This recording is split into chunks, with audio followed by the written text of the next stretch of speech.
వాక్శక్తి ప్రతి ఒక్కరికి దయచేయండి ప్రభు. నీకు స్తోత్రమయ్యా. పరిశుద్ధాత్మనికి స్తోత్రమే. పరిశుద్ధాత్ముడానికి స్తోత్రమయ్యా. పరిశుద్ధాత్మ ఆదరణకర్త స్తోత్రమయ్యా. ప్రతి ఒక్కరి కడుపులలో జీవజల నదులు అయ్యా పారుటకును ప్రవహించుటకును కృపను చూపించండి ప్రభా. ప్రతి ఒక్కరిలోనైనా నీ జీవజల నది ప్రవహించుటకు కృపను చూపించు ప్రభా. నీకు స్తోత్రం. పరిశుద్ధాత్మ, పరిశుద్ధాత్మ, నీ ఆత్మలో ఉన్న ప్రతి ఆశీర్వాదము, నీ ఆత్మలో ఉన్న ప్రతి ఒక్క ఆశీర్వాదానికి అయ్యా నాయన ప్రతి ఒక్కరు సిద్ధపడి ఉండటానికి సహాయాన్ని దయచేయండి. ఆత్మ పరిపూర్ణుడా, ఆత్మపూర్ణుడా, పరిపూర్ణుడా నీకు స్తోత్రములు. పరిశుద్ధాత్మ, పరిశుద్ధాత్ముడా నీకు స్తుతి. పరిశుద్ధాత్మరిక పరిశుద్ధాత్మ మిమ్మల్ని గణపరుస్తున్నాము, మిమ్మల్ని గణపరుస్తున్నాము నా రాజా, మిమ్మల్ని గణపరుస్తున్నాము మా ప్రభువా. మిమ్మల్ని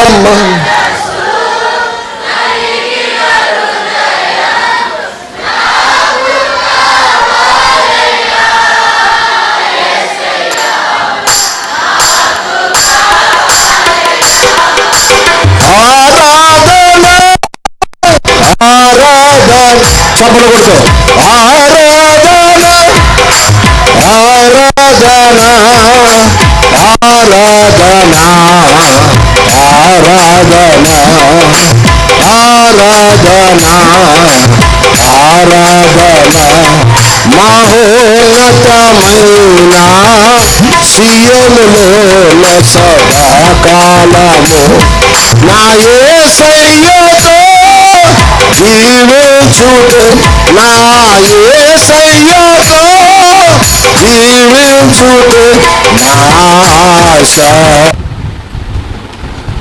దేవుని పరిశుద్ధ ఘనమైన నామానికి మహిమ కలుగును గాక. కూడి వచ్చిన మీ అందరికీ మన ప్రభు అయిన యేసుక్రీస్తు నామములో శుభవందనాలు తెలియజేస్తున్నాను. అలాగే నన్ను ఇక్కడికి ప్రేమతో ఆహ్వానించిన అభిషేక్త దైవజనులు పాస్టర్ రూబెన్ పాస్టర్ గారికి, అయ్యగారికి, అమ్మగారికి, కుటుంబానికి వందనాలు తెలియజేస్తూ, నన్ను ఇక్కడికి పరిచయం చేసిన దైవజనులు, అభిషేక్తులు, చక్కగా వర్తమానం ఇవ్వగలిగిన దైవజనులు పాస్టర్ జాన్ మోజెస్ అయ్య గారికి కూడా ప్రత్యేకమైన వందనాలు. మనం స్పష్టంగా చక్కగా ఒక వాక్యాన్ని చదువుకుందాం. పరిశుద్ధ బైబిల్ గ్రంథం నుంచి సమూయేలు మొదటి పుస్తకం 10వ అధ్యాయం 6వ వచనాన్ని చదువుకుందాం. సమూయేలు మొదటి గ్రంథం 10వ అధ్యాయం యెహోవా ఆత్మ 6వ వచనం. యెహోవా ఆత్మ నీ మీదకి బలముగా దిగివచ్చును, నీ మీదకి బలముగా దిగివచ్చును. నీవు వారితో కలిసి ప్రకటన చేయుచుండగా నీకు క్రొత్త మనసు వచ్చును. హల్లెలూయా. కంటిన్యూ చదవండి. దేవుడు నీకు తోడుగా నుండును గనుక. ఓకే. దేవుడు నీకు తోడుగా ఉండును గనుక ఈ సూచనలు నీకు సంభవించిన తరువాత నీకు మంచిదని తోచిన దానిని చేయుము. ఓకే. చిన్న ప్రార్థన. తండ్రి, ఇప్పటి వరకు మేము చేసిన ఆరాధనలో మీరు ఆసీనులై ఉన్నారు. మీరు మా మధ్యలోకి వచ్చినందుకు స్తోత్రం. మరొకసారి అడుగుతున్నాము దేవా, వాక్యం మీది నాయనా, మీ ప్రజలము తండ్రి, మీ సేవకుడిని తండ్రి. నాకేమీ తెలియదు, నాకేమీ రాదు. మీరు చెప్పకపోతే, మీరు బోధించకపోతే మేమేమి చెప్పలేము తండ్రి. నీ ప్రత్యక్షత మాకు అనుగ్రహించండి. మీరు మాతో మాట్లాడుదురు గాక. విను బుద్ధినివ్వండి, గ్రహించే మనసు ఇవ్వండి, నూతన ఆలోచనలు అనుగ్రహించండి, మీ నడిపింపు అనుగ్రహించండి. యేసయ్య పరిశుద్ధ నామములో ప్రార్థించి వేడుకుంటున్నాము తండ్రి. అందరూ ఆమేన్ చెప్పండి. చదవబడిన వాక్య భాగం మొదటి సమూయేలు పుస్తకం 10వ అధ్యాయం 6వ వచనంలో ఉన్న వాక్య భాగాన్ని చదువుకున్నాం. ఇది ఒక ప్రత్యేకమైన సందర్భం గనుక సందర్భానుసారమైన వాక్యాన్ని చెప్పవలసి వస్తుంది. ఈరోజు సందర్భం ఏంటంటే, ఇది పెంతెకోస్తు పండుగ దినం. యూదులకు పెంతెకోస్తు పండుగ. పస్కా పండుగ అయిన తర్వాత మరుసటి రోజే పులియని రొట్టెల పండుగ వస్తుంది. పొంగని రొట్టెల పండుగ కూడా అంటాం. దీనిని వెంటనే ఒకే సమయంలో జరిగాయి గనుక కొన్ని సందర్భాల్లో క్రొత్త నిబంధనలో పస్కా అనబడిన పులియని రొట్టెల పండుగ వచ్చినప్పుడు అని కూడా ఉంటుంది. ఆ తర్వాత ప్రారంభమవుతుంది 7 వారాలు లెక్క పెట్టడం ప్రారంభమవుతుంది. 7 ఏళ్ళు 49 రోజులు లెక్క పెట్టిన తర్వాత మరుసటి రోజు 50వ రోజుని పండుగ ఆచరిస్తారు. దీనిని మనము పెంతెకోస్తు పండుగ అంటున్నాం. వారముల పండుగ అని కూడా అంటాం. ఈ పెంతెకోస్తు పండుగ అనేటువంటి ఈ మాట గ్రీకు భాషలో పెంటెకోస్ట్ అనేటువంటి పదమే రాయబడింది. ఆ పదజాలము అలాగే ఉంది. ఇంగ్లీష్లో కూడా మనం పెంటెకోస్ట్ అనే అంటాం. తెలుగులో కూడా దగ్గరగా అలాంటి పదమే వాడుతున్నాం, పెంతెకోస్తు అని తెలుగులో కూడా. ఈ మాటకు అర్థం ఏంటంటే 50వ దినము అని అర్థం. మీకు తెలియని విషయాలేమీ కాదు. మీ అయ్యగారు మంచి బోధకులు కూడా మంచిగా మా దగ్గర కూడా చక్కని వర్తమానం అందించారు వచ్చి. కానీ మనం ఈ సందర్భం కాబట్టి గుర్తు చేసుకుంటున్నాం. ఈ 50వ దినము అనగా పెంతెకోస్తు రోజు యేసు ప్రభువారు చెప్పిన, వాగ్దానం చేసిన, లేకపోతే ఆయన పంపుతానని చెప్పిన పరిశుద్ధాత్మ అభిషేకం ఈరోజే కుమ్మరించబడింది, అనుగ్రహించబడింది. మా దగ్గరికి అయ్యగారు వచ్చినప్పుడు సంఘంలో కొన్ని ప్రశ్నలు అడిగారు. వాళ్ళు కొన్ని చెప్పలేకపోయారు. అయితే వాళ్ళని అడిగితే నిజంగానే చెప్పలేకపోయారు. కానీ నాకు తెలుసు, ఎన్నోసార్లు ఆ మాట చెప్పాను నేను.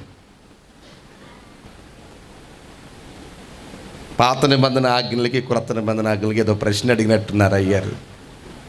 నేను వారు వెళ్ళిపోయినాక ఇచ్చాను క్లాసు, మామూలుగా ఇవ్వలేదు. ఇప్పుడు మిమ్మల్ని కూడా ఒక ప్రశ్న అడగాలనిపించింది. ఎందుకు? అయ్యగారు అడిగినందుకు కాదు, గుర్తు చేసుకోవటానికి. పాత నిబంధనలో ఉన్న పరిశుద్ధాత్మ అభిషేకానికి, క్రొత్త నిబంధనలో ఉన్న అభిషేకానికి, పరిశుద్ధాత్మ అభిషేకానికి వ్యత్యాసం ఏమిటి? వెరీ గుడ్, చాలా సంతోషం, మంచిగా సమాధానం చెప్పారు. తెలిసి చిన్న ప్రశ్న ఇది. అది మనకు తెలియకపోతే ఆ పరిశుద్ధాత్మ యొక్క విలువలు మనకు తెలియదు కదా. పరిశుద్ధాత్ముడు అవసరమైనప్పుడల్లా వచ్చి వారిని వాడుకున్నాడు, వెళ్ళిపోయేవాడు. యేసు ప్రభువు వారు చెప్పినట్టుగా తండ్రి వాగ్దానం నెరవేర్చడానికి ఆయన పంపిన పరిశుద్ధాత్ముడు పూర్తిగా మన మధ్యలోనే ఉన్నాడు. చప్పలు కొడుతూ ప్రభుని కనపరుస్తాం. హల్లెలూయా. చాలా సంవత్సరాలు నాకు ఒక డౌట్ ఉండేది. ఆ డౌటు క్లియర్ అయిపోయింది. ఏమిటంటే, ఎత్తబడే సంఘాన్ని బైబిల్లో పవిత్రురాలైన కన్యక అంటాం. విడవబడిన సంఘాన్ని 2 భాగాలుగా తీసుకోవచ్చు. బుద్ధిగల కన్యకులు మరియు బుద్ధి లేని కన్యకులు. నాకు బాగా పెద్ద డౌట్ ఉండేది. విడవబడిన వారిలో కొందరు దేవుని కోసం హతసాక్షులైపోతారు. శ్రమల మధ్యలో నుండి వస్తున్న గుంపు, హతసాక్షుల గుంపు అంటాం. వారిని బుద్ధి కలిగిన కన్యకులు అంటాం. జనరల్గా అందరూ చెప్పే ప్రసంగం బుద్ధిగల కన్యకులు సంఘానికి పోల్చి మాట్లాడతారు. మన పెంటెకోస్టల్ డాక్ట్రిన్లో బుద్ధిగల కన్యకులు శ్రమలలో నుంచి వస్తున్న గుంపు, మరి శ్రమలు చూడకుండా వెళ్ళిపోయే గుంపు. అంటే ఎత్తబడే సంఘం ఎవరంటే పవిత్రురాలైన కన్యక. అది పౌలు భక్తుడు తెలియచేస్తాడు. యేసుప్రభువు వారు చెప్పిన ఉపమానాల్లో బుద్ధిగల కన్యకులు, శ్రమలలో విడవబడిన వారు వచ్చేటువంటి గుంపు కదా. ఆ గుంపుని వాళ్ళ దగ్గర నూనె ఉంది. దీపము ఉంది. దీపం అంటే యెషయా గ్రంథం ప్రకారం రక్షణయే దానికి దీపముగా అన్నాడు. రక్షణ జీవితం. నూనె అంటే ఏంటి? రెండు అర్థాలు. ఒకటి, నూనె కృపకు సాదృశ్యం. పాత నిబంధనలో దయ ఉంది, క్రొత్త నిబంధనలో కూడా దయ ఉంది. ఈ రెండిటికి తేడా ఏంటి తెలుసా అండి? ఆ దయకు ఈ దయకి. పాత నిబంధనలో ఉన్న దయ అర్హత ఉంటేనే అనుగ్రహించబడుతుంది, దయ చూపించబడుతుంది. క్రొత్త నిబంధనలో ఉన్న దయ అర్హత లేని వారికి అనుగ్రహించబడుతున్న దేవుని దయ. కృప అంటే, హల్లెలూయా, కృప అంటే ఏంటి?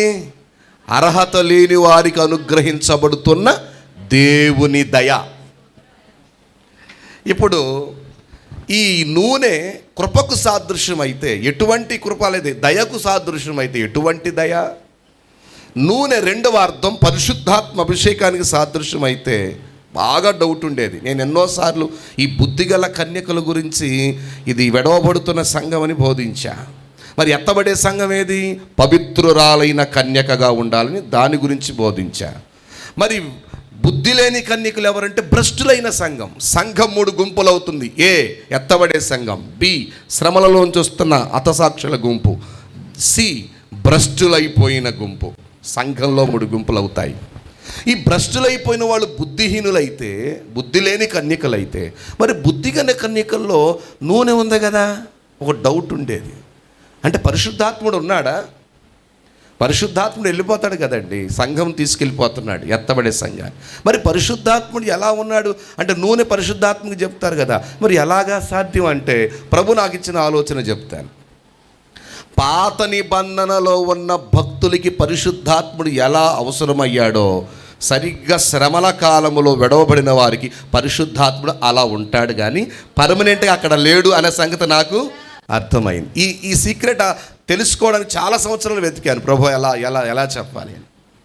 అంటే పాత నిబంధనలో పరిశుద్ధాత్ముడు ఎలా పనిచేశాడో విడవబడిన సంఘానికి అలా పనిచేస్తాడు. ఎందుకంటే అది పాత నిబంధన, అంటే ఇశ్రాయేలు ప్రజల కోసమైనటువంటి దినాలు అవి. 70వ వారం దానియేలు గ్రంథం ప్రకారం విడవబడినటువంటి సంఘానికి, అలాగే యూదులు అక్కడ ఉన్నటువంటి సందర్భం 7 సంవత్సరాల శ్రమలు, అది 70వ వారం 70th వీక్.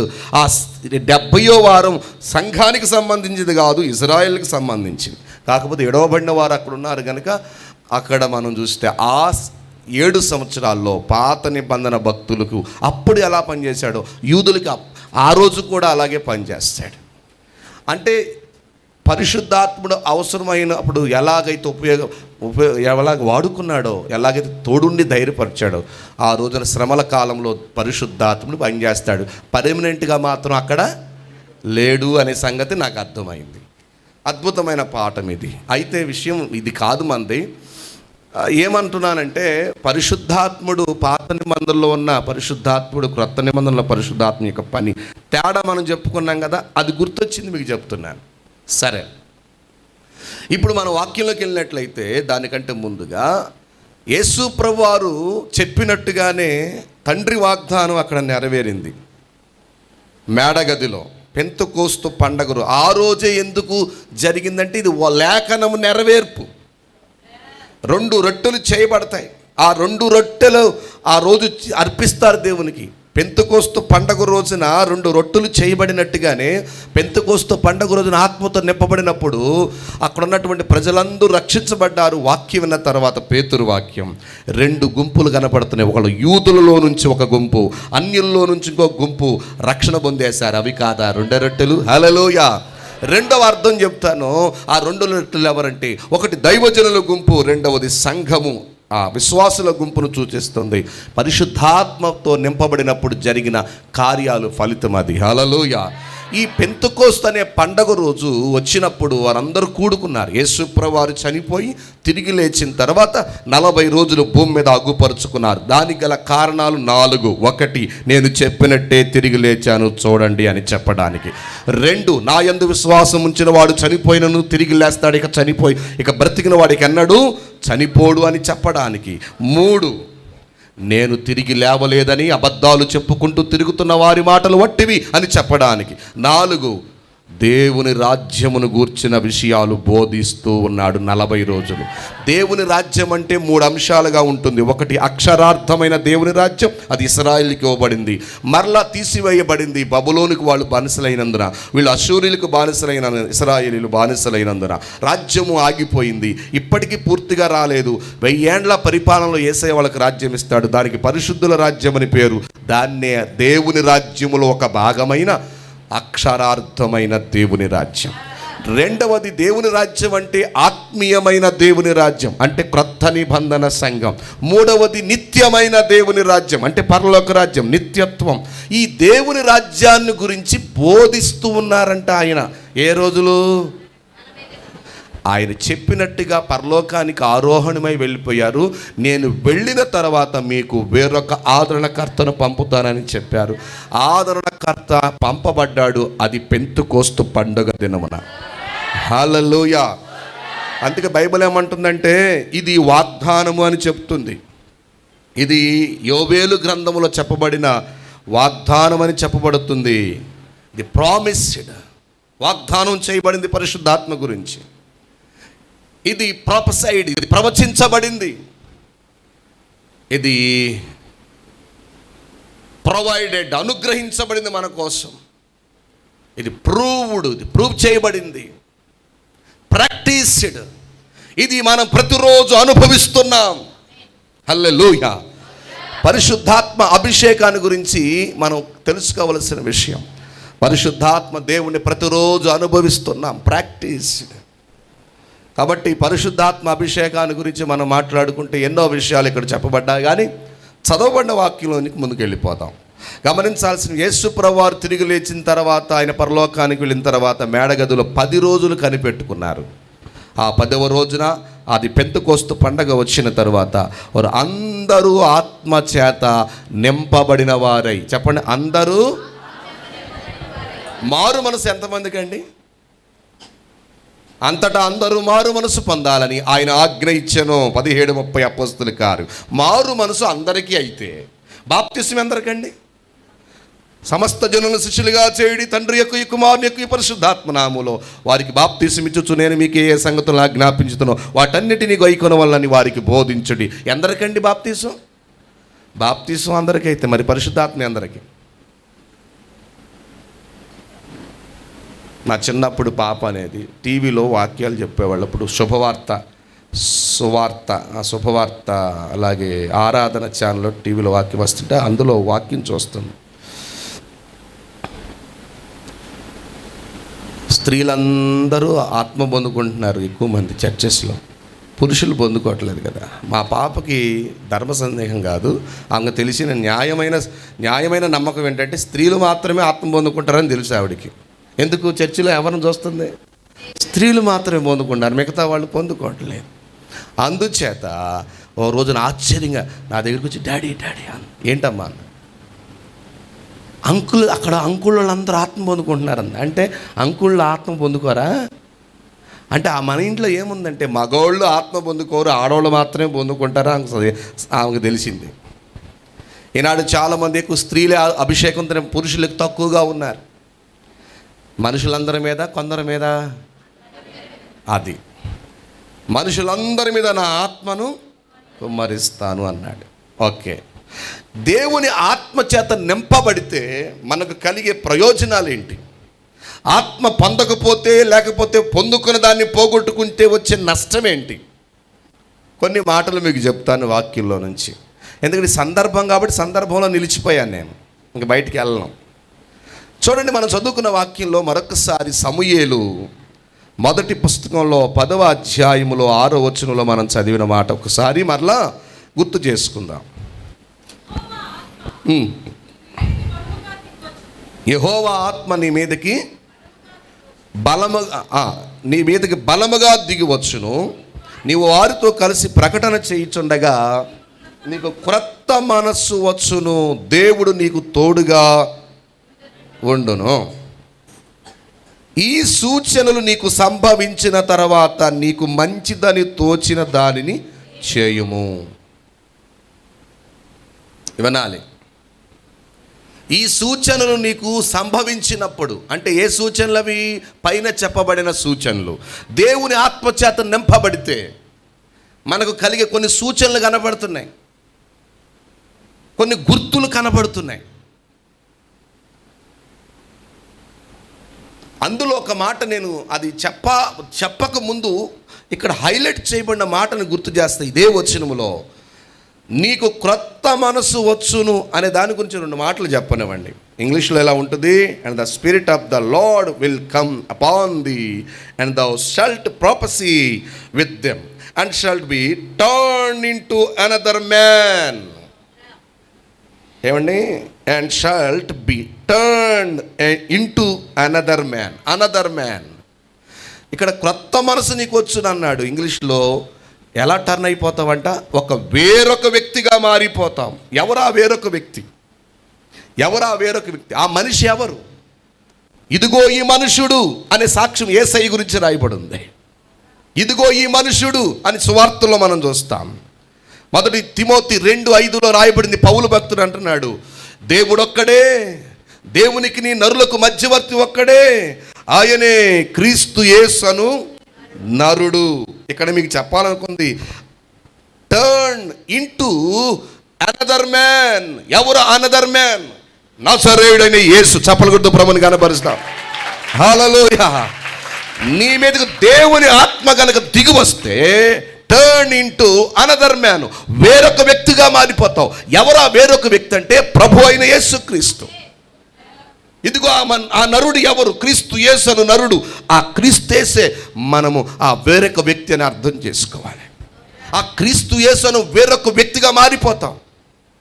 అంటే ఒక్క మాటలో చెప్పాలంటే పరిశుద్ధాత్మ దేవుని శక్తిని మనం పొందుకున్నప్పుడు, అభిషేకించబడినప్పుడు క్రీస్తు గుణాలు, క్రీస్తు స్వభావాలు, క్రీస్తు లాంటి జీవితం, క్రీస్తు లాంటి మనసు వచ్చేస్తుంది. క్రీస్తులాగా వచ్చేస్తాం.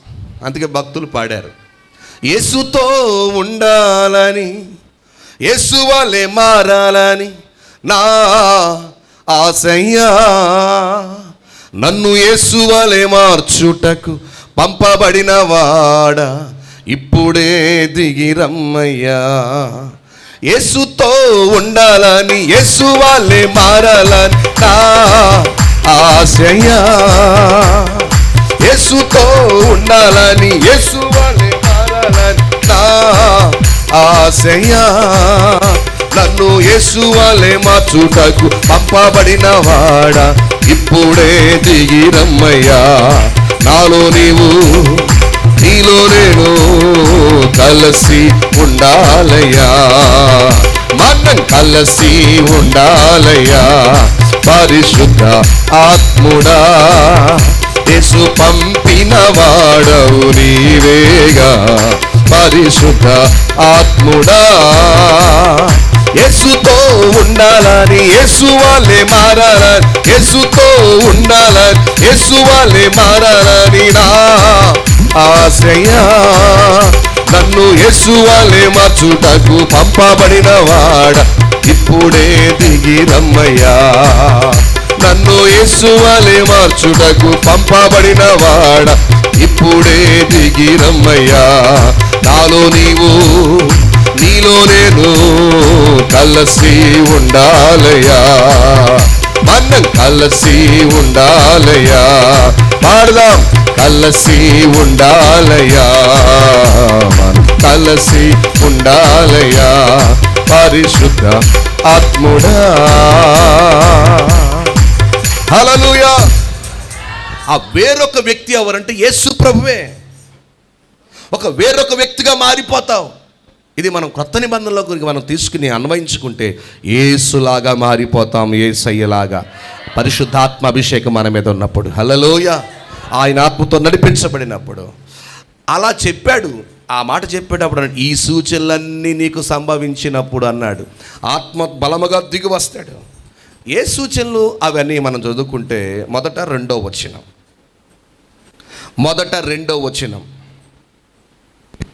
అంటే 10వ అధ్యాయం 2వ వచనం. నీవు నా యొద్ద నుంచి పోయిన తర్వాత, లేదా ఈ దినమున నీవు నా యొద్ద నుండి పోయిన తర్వాత బెన్యామీను సరిహద్దులలో సెలహులో నుండు రాహేలు సమాధి దగ్గర ఇద్దరు మనుషులు నీకు కనబడుదురు. రాహేలు సమాధి దగ్గర నీకు ఇద్దరు మనుషులు కనబడుదురు. అది మొదటి విషయం. రెండవది 3వ వచనం చూసుకుందాం. చూడండి ఒకసారి. తరువాత నీవు అక్కడ నుండి వెళ్ళి తాబోరు మైదానమునకు రాగానే అక్కడ బేతేలునకు దేవుని యొద్దకు పోవు ముగ్గురు మనుషులు నీకు ఎదురుపడుదురు. ముగ్గురు మనుషులు నీకు ఎదురుపడుదురు. ఒకడు 3 మేకపిల్లలను ఒకడు 3 మేక పిల్లలను తీసుకొస్తాడు. ఒకడు 3 రొట్టెలను 3 రొట్టెలను తీసుకొస్తాడు. ఇంకొకడు 4 ద్రాక్షారసపు తిత్తిని మోయిచు వత్తురు.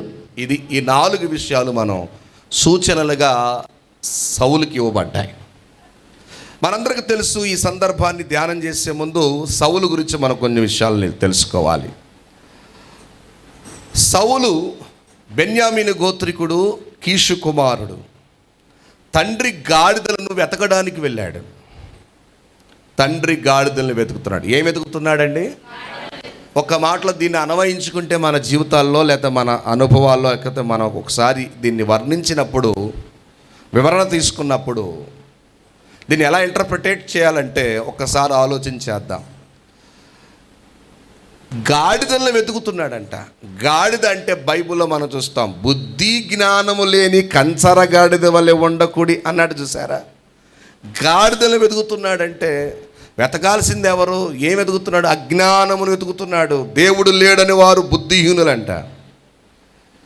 గాడిదలు వెతికే స్థితిలో ఉన్నాడంటే అర్థం, ఒకప్పుడు మనము కూడా బుద్ధి లేని, జ్ఞానము లేని, దేవుడు ఎవరు అర్థం కాలేదు, దేవుని సన్నిధి అర్థం కాలేదు, లోకంలో ఎక్కడెక్కడో తిరుగుతున్నాం.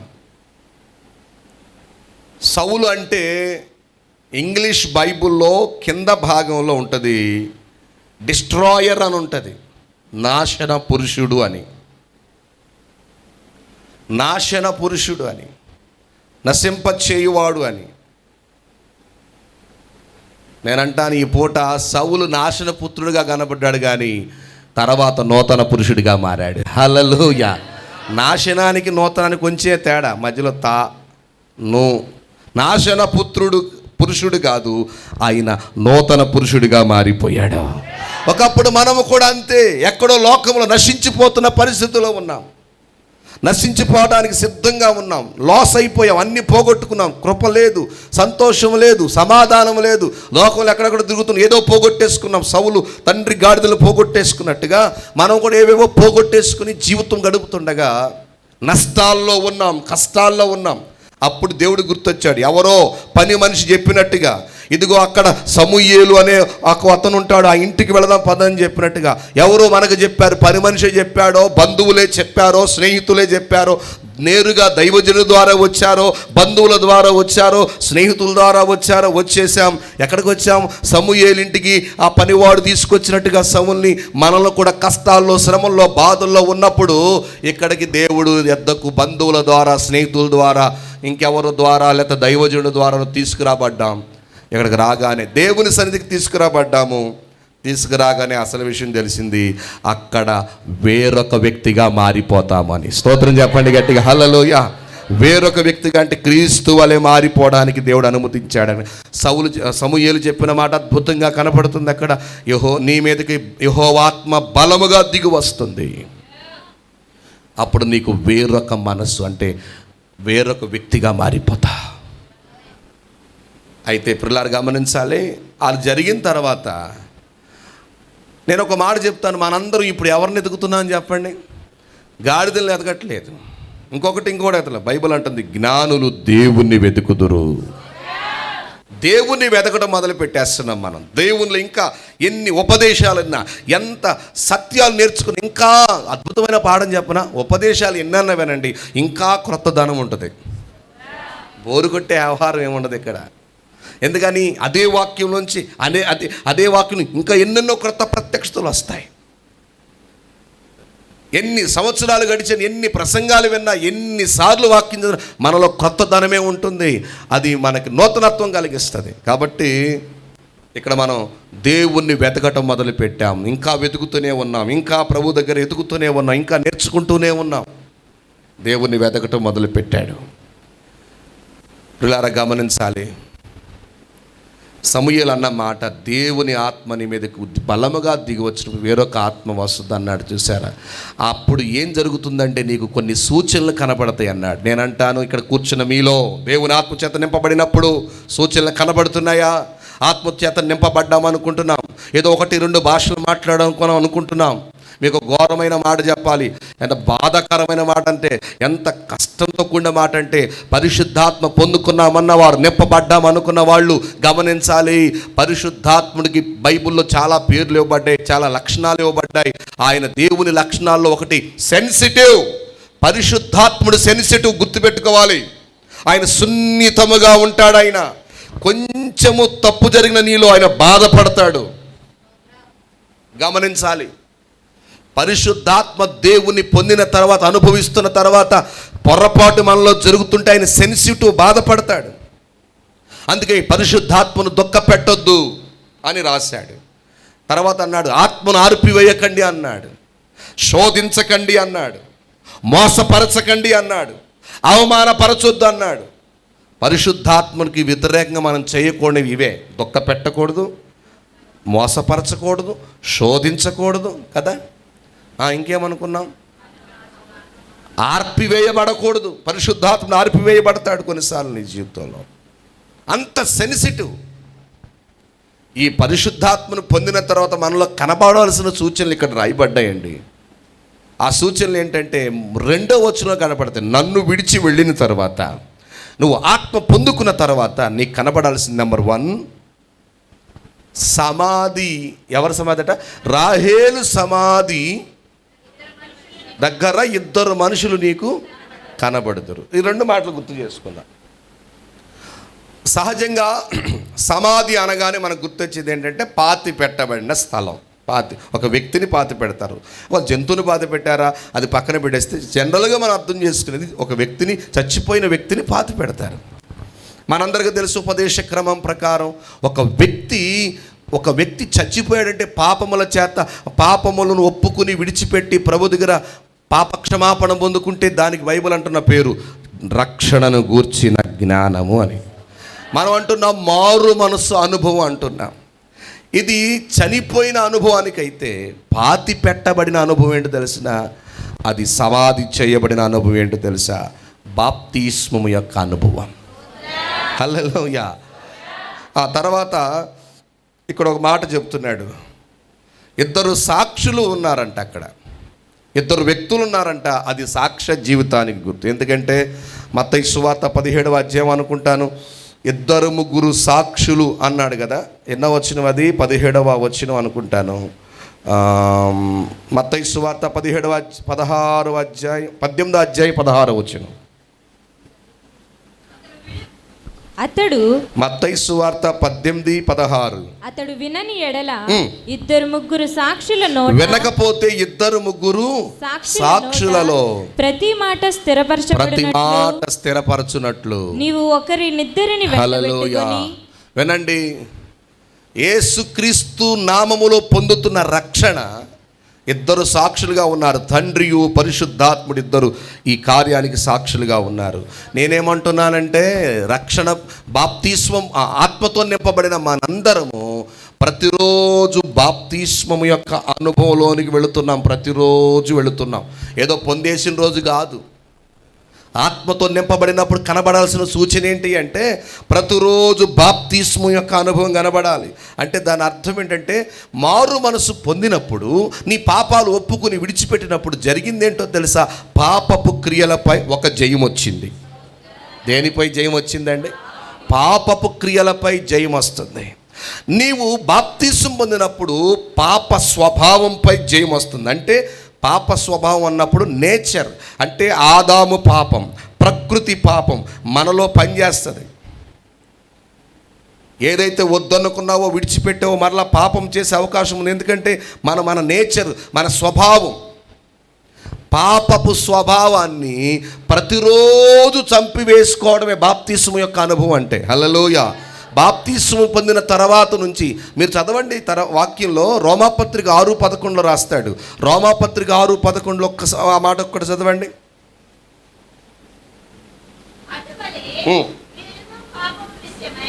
మీరును పాపం విషయమై మృతులుగాను దేవుని విషయమై క్రీస్తు యేసునందు సజీవులుగాను మిమ్మును మీరే ఎంచుకోండి. అది విషయం.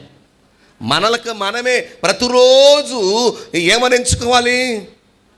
పాపం విషయంలో నేను చచ్చిపోయాను అంటే పాపం ఇక చేయలేను, నేను చచ్చిన, కొందరు అంటారు కదా, ఏంట్రా చచ్చిన పేనెళ్ళే కుక్కిన పేనులాగా అయిపోయావు అంటారు, చూసారా? అంటే రక్షణ పొందిన నీవు ప్రతిరోజు నీ పాప స్వభావాన్ని చంపేసుకుంటూ ఉంటావు. బాప్తిస్మం ద్వారా వచ్చే విలువది. అంటే పరిశుద్ధాత్మ అభిషేకం పొందితే జరిగేది ఏంటంటే ప్రతిరోజు నీ ఎదురుకు ప్రతిరోజు వచ్చే పాపాన్ని జయించగలుగుతావు. నీ లోపల ప్రేరేపిస్తున్నటువంటి పాప స్వభావాన్ని జయించే శక్తి పరిశుద్ధాత్మ పొందినప్పుడే చేయగలవు. హల్లెలూయా. నీకు సహాయపడేది పరిశుద్ధాత్ముడే. కాబట్టి రక్షణను కాపాడుకునేది, ఒక మాటలో చెప్పండి, నువ్వు పొందిన రక్షణ ప్రతిరోజు కాపాడుకోవడానికి ఈ పరిశుద్ధాత్మ అభిషేకము పొందుకున్నప్పుడు మనకి మేలు జరుగుతుంది. అందుకే పరిశుద్ధాత్మ అభిషేకం ఖచ్చితంగా పొందాలి. అందరి ఆత్మచేత నింపబడిన వారై అన్న మాట మన కుటుంబాల్లో, మన ఇంటిలో, మన సంఘములు ఈ మాట నెరవేరునుగాక. పిల్లలు కూడా ఆత్మచేత నింపబడిపోవాలి. పిల్లలు కూడా కొన్నిసార్లు సంఘాల్లో బాప్తిస్మం పొందకముందే ఆత్మచేత తరచుగా ఎక్కడో ఓ చోట ఆత్మతో నింపబడతారు. అలాంటి వారు చేయాల్సిన పని వెంటనే వారు బాప్తిస్మం పొందేయాలి. కొర్నేలు ఇంటిలో ఇదే జరిగింది. దేవుని కనికరం వారి మీద ప్రత్యేక దిగి వచ్చింది. అందరూ ఆత్మచేత నింపబడి భాషలు మాట్లాడుతుంటే ఇంకా ఆలస్యం ఎందుకు, మీరు వెంటనే ఏం చేయాలి? బాప్తిస్మం పొందేసేయండి. మన సంఘంలో చిన్న పిల్లలు సైతం ఆత్మతో నింపబడి భాషలు మాట్లాడేయాలి. నేను కేరళ చాలాసార్లు వెళ్ళానండి, చాలాసార్లు కేరళ సంఘాల చిన్న పిల్లలు కూడా ఆత్మతో నింపబడి అన్య భాషలతో మాట్లాడుతుంటారు. నరసాపూర్లో ఫెయిత్ హోమ్ చర్చి చిన్న పిల్లలు కూడా ఆత్మతో నింపబడుదురుగాక. మధ్య బెంగళూరులో ఒక ఉద్యమం స్టార్ట్ అయింది. 24 గంటలు ఆత్మతో నింపబడి ఆరాధన చేయడం మొదలుపెట్టారు. ఈ మధ్య ఒక 20 రోజులంతా గడిచింది, ఆఫ్ లేదు, ఇక ఆరాధిస్తూనే ఆత్మ పొందుకుంటానే ఉన్నారు. యేసు నామములో ఇటువంటి ఉద్యమం మన సంఘంలోకి వచ్చునుగాక. కూర్చున్నా, లేచినా, పండుకున్నా ఇదే అభిషేకపు అనుభవాలు. కొంతమంది ఆదివారం వచ్చి ఆరాధనలోని భాషలు మాట్లాడతారు, కూర్చున్నప్పుడు భాషలు మాట్లాడరు. పండుకుని ఆ నిద్రపోయే వరకు భాషల్లో ఆ ధ్యానం ఉండాలి. ఇలా ఆత్మచేత నింపబడినప్పుడు పాప స్వభావంపై ప్రతిరోజు నీకు జయం వస్తుంది. నెంబర్ 2 అది. నెంబర్ 1 అది. నెంబర్ 2 ఇక్కడ చూడండి ఏమని రాశాడంటే 3వ వచనంలో చూడండి. తరువాత నీవు అక్కడ నుండి వెళ్ళి తాబోరు మైదానమునకు రాగానే అక్కడ బేతేలునకు దేవుని యొద్దకు పోవు 3 మనుషులు నీకు ఎదురుపడుదురు. ఒకడు 3 మేక పిల్లలను, ఒకడు 3 రొట్టెలను, ఇంకొకడు ద్రాక్షారసపు తిత్తిని మోయుచు వత్తురు. చాలండి. 3 మనుషులు నీకు ఎదురొస్తారు. ఒకడేమో 3 మేక పిల్లలను తీసుకొస్తాడు, ఇంకొకడేమో 3 రొట్టెలు పట్టుకొస్తాడు, ఇంకొకడేమో ద్రాక్షారసపు తిత్తిని తీసుకొస్తాడు, మీకు ఎదురొస్తాడు. మనకు కనవలసిన సూచనలు ఇక్కడ కనబడుతున్నాయి. ఆత్మచేత నింపబడితే నీకు నాకు ఉండాల్సిన ఆ అనుభవాలు ఇక్కడ చెప్పబడ్డాయి. స్పిరిచువల్గా, ఆత్మీయంగా మనం తీసుకోవాలి. పాత నిబంధన ఎప్పుడు లిటరల్గా ఉన్నట్టు దాన్ని ప్రతిదీ ఆత్మ సంబంధంగా మనం తీసుకోవాల్సిందే. అక్షరార్థంగా తీసుకోవడానికి ఆ సంఘానికి అక్షరార్థం కాదు, ఆత్మీయత, అందులో ఉన్న లోతైన సత్యాలు, మర్మముతో కూడిన మాటలు మనం వెలుగు తీసి బయలుపరచబడినప్పుడు అది నాది అనుకోవాలంట. బయలుపరచబడినవన్నీ మీవి అన్నాడు కదా. ఏమిటి? బైబిల్లో మనం చూసినట్లయితే యేసుప్రభువారు గొర్రెకు పోల్చబడ్డాడు, మేకకు కూడా పోల్చబడ్డాడు. ఈ రెండు ఒకే దగ్గర జాతి కదా. యేసుప్రభువారు మేకకు పోల్చబడిన సందర్భం ఏంటంటే ఆయన శాపగ్రాహి ఆయను అను సందర్భం, ఆయన మేకకు పోల్చబడిన సందర్భం. గొర్రెపిల్ల కూడా మనకు తెలుసు. గొర్రెపిల్లకు ఆయన సహజంగానే ఆయన వాక్యములనే డైరెక్ట్గా పోల్చబడింది. ఇప్పుడు మనము యేసయ్యని గురించి మాట్లాడుకుంటున్నప్పుడు ఆయన గొర్రెపిల్లగా పోల్చబడిన సందర్భంలో బాప్తీసం ఇచ్చే యోహాను అంటున్నాడు, ఇదిగో లోక పాపములను మోసుకొని పోవుచున్న యోహాను సువార్త 1:29 యేసయ్య ఏం చేశాడు చెప్పండి? లోక పాపములను మరునాడు ఒకనాడు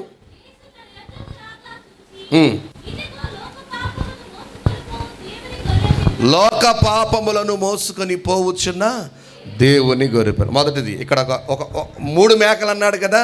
ఈ 3 జంతువుల గురించి గొర్రె పిల్లల గురించి మాట్లాడుతుంటే యేసయ్యకు పోల్చబడిన ఈ గొర్రె పిల్లను చూసినట్లయితే మొదటి సందర్భం ఇది. ఇంకో సందర్భం చెప్తా గొర్రెపిల్ల గురించి. ప్రకటన గ్రంథము 19వ అధ్యాయం 7వ వచనం చదువుకుందాం. అప్పుడు గొప్ప జనసమూహపు శబ్దమును, విస్తారమైన జలముల శబ్దమును, బలమైన ఉరుముల శబ్దమును పోలిన ఒక స్వరము, సర్వాధికారియు ప్రభువునగు మన దేవుడు ఏలుచున్నాడు, ఆయనను స్తుతించుడి. గొర్రెపిల్ల వివాహోత్సవ గొర్రెపిల్ల వివాహ మహోత్సవ సమయం వచ్చి ఉన్నది. ఆయన భార్య తను తాను సిద్ధపరచుకొని ఉన్నది. ఒక్క మాట చాలు. ఇక్కడ కూడా గొర్రెపిల్ల అనే పదం కనపడుతుంది. కాకపోతే గొర్రెపిల్ల భార్య అనేది ఇక్కడ ముఖ్యమైన పదం. ఎవరి భార్య? ఓకే, గొర్రెపిల్ల గురించి. మనం 3 మేకలు ఎదురు పడతాయి అన్నాడు కదండి. యేసు ప్రభువుకి అది సాదృశ్యం. అయితే ఇక్కడ గొర్రెపిల్ల మేక పిల్ల యేసు ప్రభువుకు సాదృశ్యం. అయితే ఎందుకంటే పాత నిబంధనలో 2 మేకలు తీసుకొస్తారు. ఒక మేక మీద అర్పించబడుట, ఇంకొక మేక మీద విడిచిపెట్టబడుట అనే సీటీలు పడతాయి. అర్పించబడుట అనే దాన్ని అర్పించాలి, విడిచిపెట్టే బడేది అనేది సిటీ పడినప్పుడు దాన్ని వేసి అరణ్యంలోనికి పాపములని మోపి వదిలేయాలి. ఇది యేసుప్రభుకు సాదృశ్యమే కదా. కాబట్టి ఈ మాటని మనం తీసుకున్నట్లయితే 2వది 19వ అధ్యాయం 7వ వచనంలో మనము గొర్రెపిల్ల వివాహ మహోత్సవం. ఇప్పుడు 14:1 చదువుదాం. ప్రకటన గ్రంథం 14:1. మరియు నేను చూడగా ఇదిగో ఆ గొర్రెపిల్ల సియోను పర్వతం మీద నిలువబడి ఉండెను. వినండి, గొర్రెపిల్ల ఎక్కడుంది ఇప్పుడు? సియోను పర్వతం మీద నిలబడి ఉంది.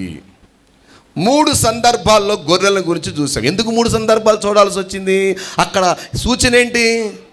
3 మేకలు ఎదురుగా, 3 మేక పిల్లలను పట్టుకున్న ఒక మనిషి ఎదురుగా వస్తాడదే సూచన. ఆత్మ బలముగా దిగి వస్తుంది, సూచనలు కనబడతాయి.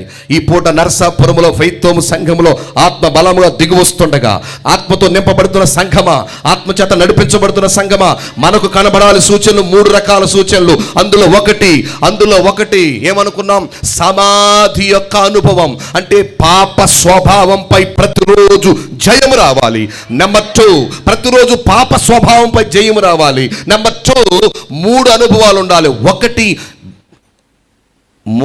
భారం మోసుకొని పోవచ్చున్న దేవుని గొర్రెపిల్ల. భారం మోసుకుని వెళుతుందట. ఆయన భారాన్ని గురించి మాట్లాడుతూ యేసు ప్రభు ఇదిగో లోక పాపములు మోసుకొని పోవచ్చున్నది గొర్రెపిల్లనే. ఆయన భారాన్ని గురించి మాట్లాడుకుంటే సరైన వివరణ యెషయా గ్రంథం 53వ అధ్యాయమే తప్ప ఇంక మనం ఎక్కడ వివరించుకుంటాం చెప్పండి? 7వ వచనం చదువుతారా? ఒక్క మాట చదవండి, ఎక్కువ అవసరం లేదు కానీ. అతడు దౌర్జన్యము నొందెను. చూడండి, దౌర్జన్యము నొందెను, బాధింపబడినను. చెప్పండి ఏమయ్యాడు? హలో, బాధించబడిన అనుభవం. అతడు నోరు తెరవలేదు. వదకు తేబడు గొర్రె. ఒక్క నిమిషం అమ్మా, ఏం తెరవలేదు? మా ఆవిడికి నోరు పెద్దదండి, మా ఆయనకి నోరు పెద్దదండి, మా కోడలకు నోరు పెద్దదండి, మా అత్తగారికి నోరు పెద్దదండి అనే సాక్ష్యాలు వినపడుతున్నాయి ఈ మధ్య. యేసుప్రభు వారి గురించి ఎవరైనా నోరు తెరవలేదు. వదకు తేబడిన గొర్రె పిల్లయు బొచ్చు కత్తిరించు వానితో మౌనముగా ఉండినట్టు అతడు నోరు తెరవలేదు, మౌనంగా ఉన్నాడు. మొదటి అనుభవం ఏంటి? 3 మేక పిల్లలలో మొదటి అనుభవం ఏంటి చెప్పనా? ఇదిగో పరిశుద్ధాత్మతో నింపబడినప్పుడు నీకు కావలసిన సూచన ఏమిటో తెలుసా? నువ్వు మౌనంగా ఉండాలి. నీకు అన్యాయమే జరుగుతుందా? నీకు నిందలే వచ్చాయా? అపవాదమే జరిగిందా? కానరాని మాట అన్నారా? కొంతమంది అంటారు కడుపు రగిలిపోతుందంట. పేగులు ఏమంటారు? పేగులు ఏమంటున్నారు? తరుక్కుపోతున్నాయి అంట. ఆ సందర్భం బైబిల్లో ఒక చోట ఉంటుంది, పేగులు తరుక్కుపోయినాయి అని, సొలొమోను కాలంలో. ఓకే, యేసయ్య ఏం చేశాడు చెప్పండి? గుద్దిన, జుట్టు పట్టుకు లాగిన మౌనంగా ఉన్నాడు. మనం ప్రతీకారం కోరుతున్నాం, పగ తీర్చుకోవడానికి నిలబడ్డాం. పగ తీర్చుట నా పని అంటున్నాడు కదా. న్యాయం చేసేవాడు ఆయనకు అప్పగించుకోవాలి. ఒక మాట మీకు చెప్పాలంటే, నీ మీద అపవాదాలే వచ్చాయి, నీ మీద నిందలే కలిగాయి, నీకు కష్టం, బాధించబడుతున్నావేమో. ఈ పూట ఇక్కడ కూర్చున్న వారిలో ఆత్మచేత నింపబడిన వారులారా బాధించబడుతూ ఉన్నావేమో. అయితే ప్రభు మాట్లాడుతున్నాడు, నోరు తెరవద్దు, దేవునికి అప్పగించేసే. న్యాయం తీర్చువాడు ఆయన. హల్లెలూయా. అద్భుతం జరుగుతుందండి. యేసుప్రభువు వారు కూడా మౌనంగా ఉన్నాడు. అద్భుతం చెప్పను, ఆయన నోరు తెరవలేదు.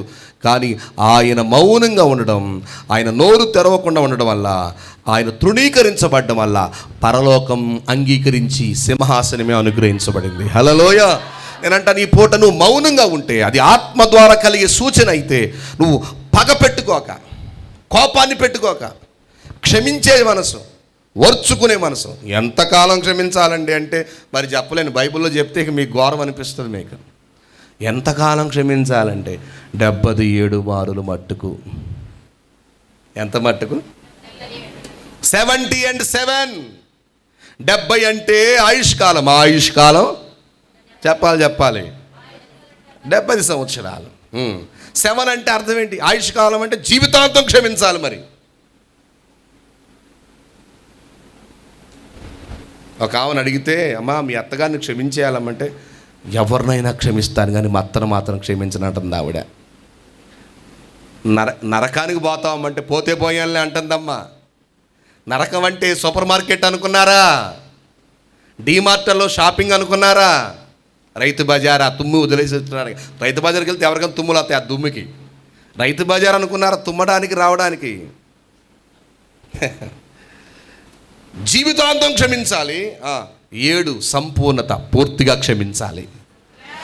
పరిశుద్ధాత్మ అభిషేకం పొందిన మన జీవితాలు కనబడుతున్న అనుభవాల్లో 3 మేక పిల్లలను పట్టుకొస్తాడు, ఎదురు కనపడతాడంటే అర్థం నీవు మౌనమై ఉండాలి. గొర్రె పిల్ల మౌనంగా ఉన్నట్టుగా ఉన్నాడు ఆయన. ఆయన వలె మారే వ్యక్తి వేరొక వ్యక్తి, టర్న్ ఇంటూ అనదర్ మ్యాన్. వేరొక వ్యక్తిగా మారిపోయిన నీవు ఎవరు అంటే మౌనంగా ప్రభువుకి అప్పగించుకున్నావు. సహించాలి. జరుగుతున్న అన్యాయం అంతా, నష్టమంతా సహిస్తే జయం అందే, తర్వాత జయమే మనకే. స్తోత్రం చెప్పండి గట్టిగా. అందరూ సిగ్గుపడేటట్టుగా అవుతారు. అర్థమవుతుందండి? మీకు కోర్టులో న్యాయం జరగలేదా? లేదా కోర్టులో మీకు ఇంకా ఆలస్యం అవుతుంది న్యాయం జరగడానికి? మీకు దేవుడు న్యాయం చేయబోతున్నాడు. సమస్యలు ఉన్నాయా? సమస్యలకు పరిష్కారం ఒకరోజు కలగబోతుంది. ఓర్చుకోండి, సహించండి, ప్రార్థన చేయండి. ఇది పరిశుద్ధాత్మ అభిషేకం పొందిన వాళ్ళలో కలిగే సూచన ఇది. ఇంకా చెప్పడానికి చాలా విషయాలు ఉన్నాయి, కానీ ఆ వచనాన్ని వదిలేసి మనం కొంచెం ముందుకెళితే ప్రభునందు ప్రియులారా మనం కనుక గమనించగలిగితే, రెండో మాట ఏంటంటే ఈ 19వ అధ్యాయం 7వ వచనంలో మనం చూసినట్లయితే అక్కడ రాయబడిన గొర్రె పిల్లకు భార్య ఉంది. ఆ భార్య ఏం చేస్తుందంటే, అక్కడి నుంచి ఏమి నేర్చుకుంటే ఆ గొర్రె పిల్ల దగ్గర అంటే, ఆ గొర్రె పిల్ల భార్య దగ్గర నేర్చుకునే మాట, తన్ను తాను సిద్ధపరచుకుంటుంది. ఇంకొక మాట ఏముంది అక్కడ? తను తాను సిద్ధపరచుకుంటుంది. ఇంకా గనుక మనము సంతోషపడి ఉత్సహించి ఆయనను మహిమపరిచెదమని చెప్పగా వింటిని. ఒక్క నిమిషం. ఈ గొర్రె పిల్ల భార్య ఏం చేస్తుందంటే తన్ను తాను సిద్ధపరచుకుంటుంది. ఇంకో వాక్యం కూడా మీకు చూపిస్తాను. అదే ప్రకటన గ్రంథము 17వ అధ్యాయం 14వ వచనం చూడండి. 14వ వచనం, వీరు గొర్రె పిల్లతో యుద్ధము చేతురు గాని.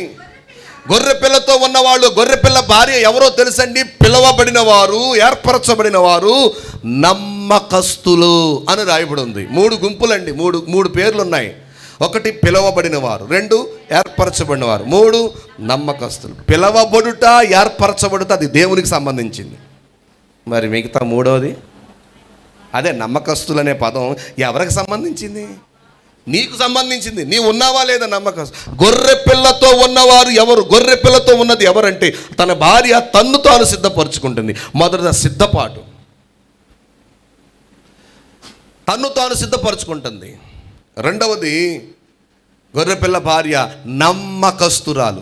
మూడవది రాకడ కోసమైన నిరీక్షణ కలిగి ఉంది. ఈ 19వ అధ్యాయం 7వ వచనం ప్రకారం తన్ను తాను సిద్ధపరుచుకుంటుందంటే రాకడను గూర్చిన నిరీక్షణ. ఈ 3 మాటలు 2 మాటలు చెప్తాను వినండి. మొదటిది, రాకడను గూర్చిన నిరీక్షణ కలిగి ఉంటారంట.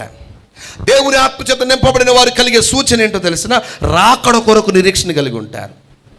చాలామందికి రాకడను గూర్చిన నిరీక్షణ లేదు. ఇక్కడ ఏదో సంపాదించేసుకుందాం, స్థిరపడిపోదాం అనే స్థితిలోనే ఉండిపోయారు.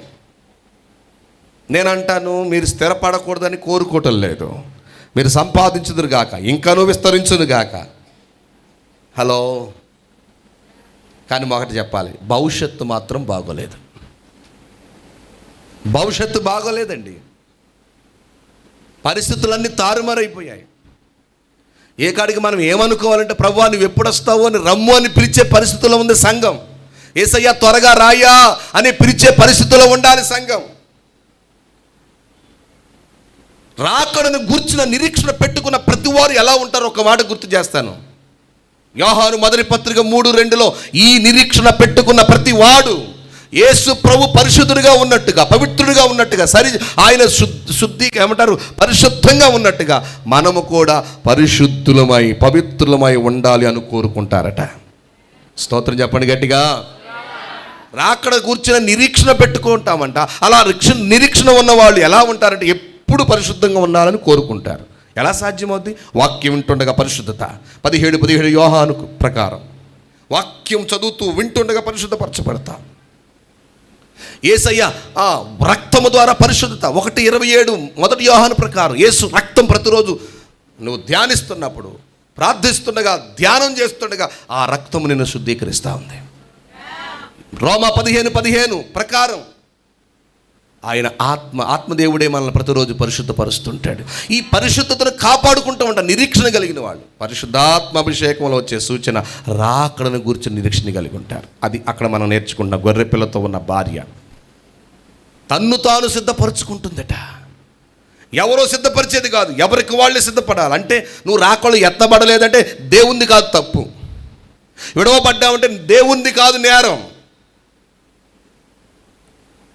హలో, కొనిపోబడలేదంటే దేవుంది కాదు పొరపాటు. నీ పొరపాటు వల్లే నువ్వు విడిచిపెట్టబడతావు. ఎందుకంటే నీకు నీవుగా సిద్ధపడాలి. ఎవరో వచ్చి ఎవరికి వాళ్ళే సెల్ఫ్ సిద్ధపడవలసిన రోజులు ఇవి. అదే గొర్రెపిల్ల భార్య ఉన్నది. ఇంకో మాట ఏం చెప్పుకున్నాం మనం? నమ్మకస్తులు. ఆ గొర్రెపిల్లతో ఉన్న వారు ఎవరు? నమ్మకస్తులు.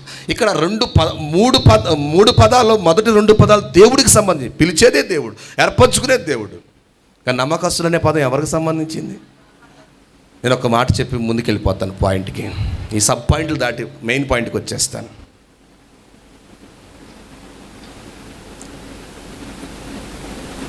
పరిశ్రమల్లో, కంపెనీల్లో, పెద్ద పెద్ద వాటిల్లో నమ్మకస్తుల కోసం ఎదురు చూస్తున్నారు. మరి సంఘంలో ఎవరు కావాలండి?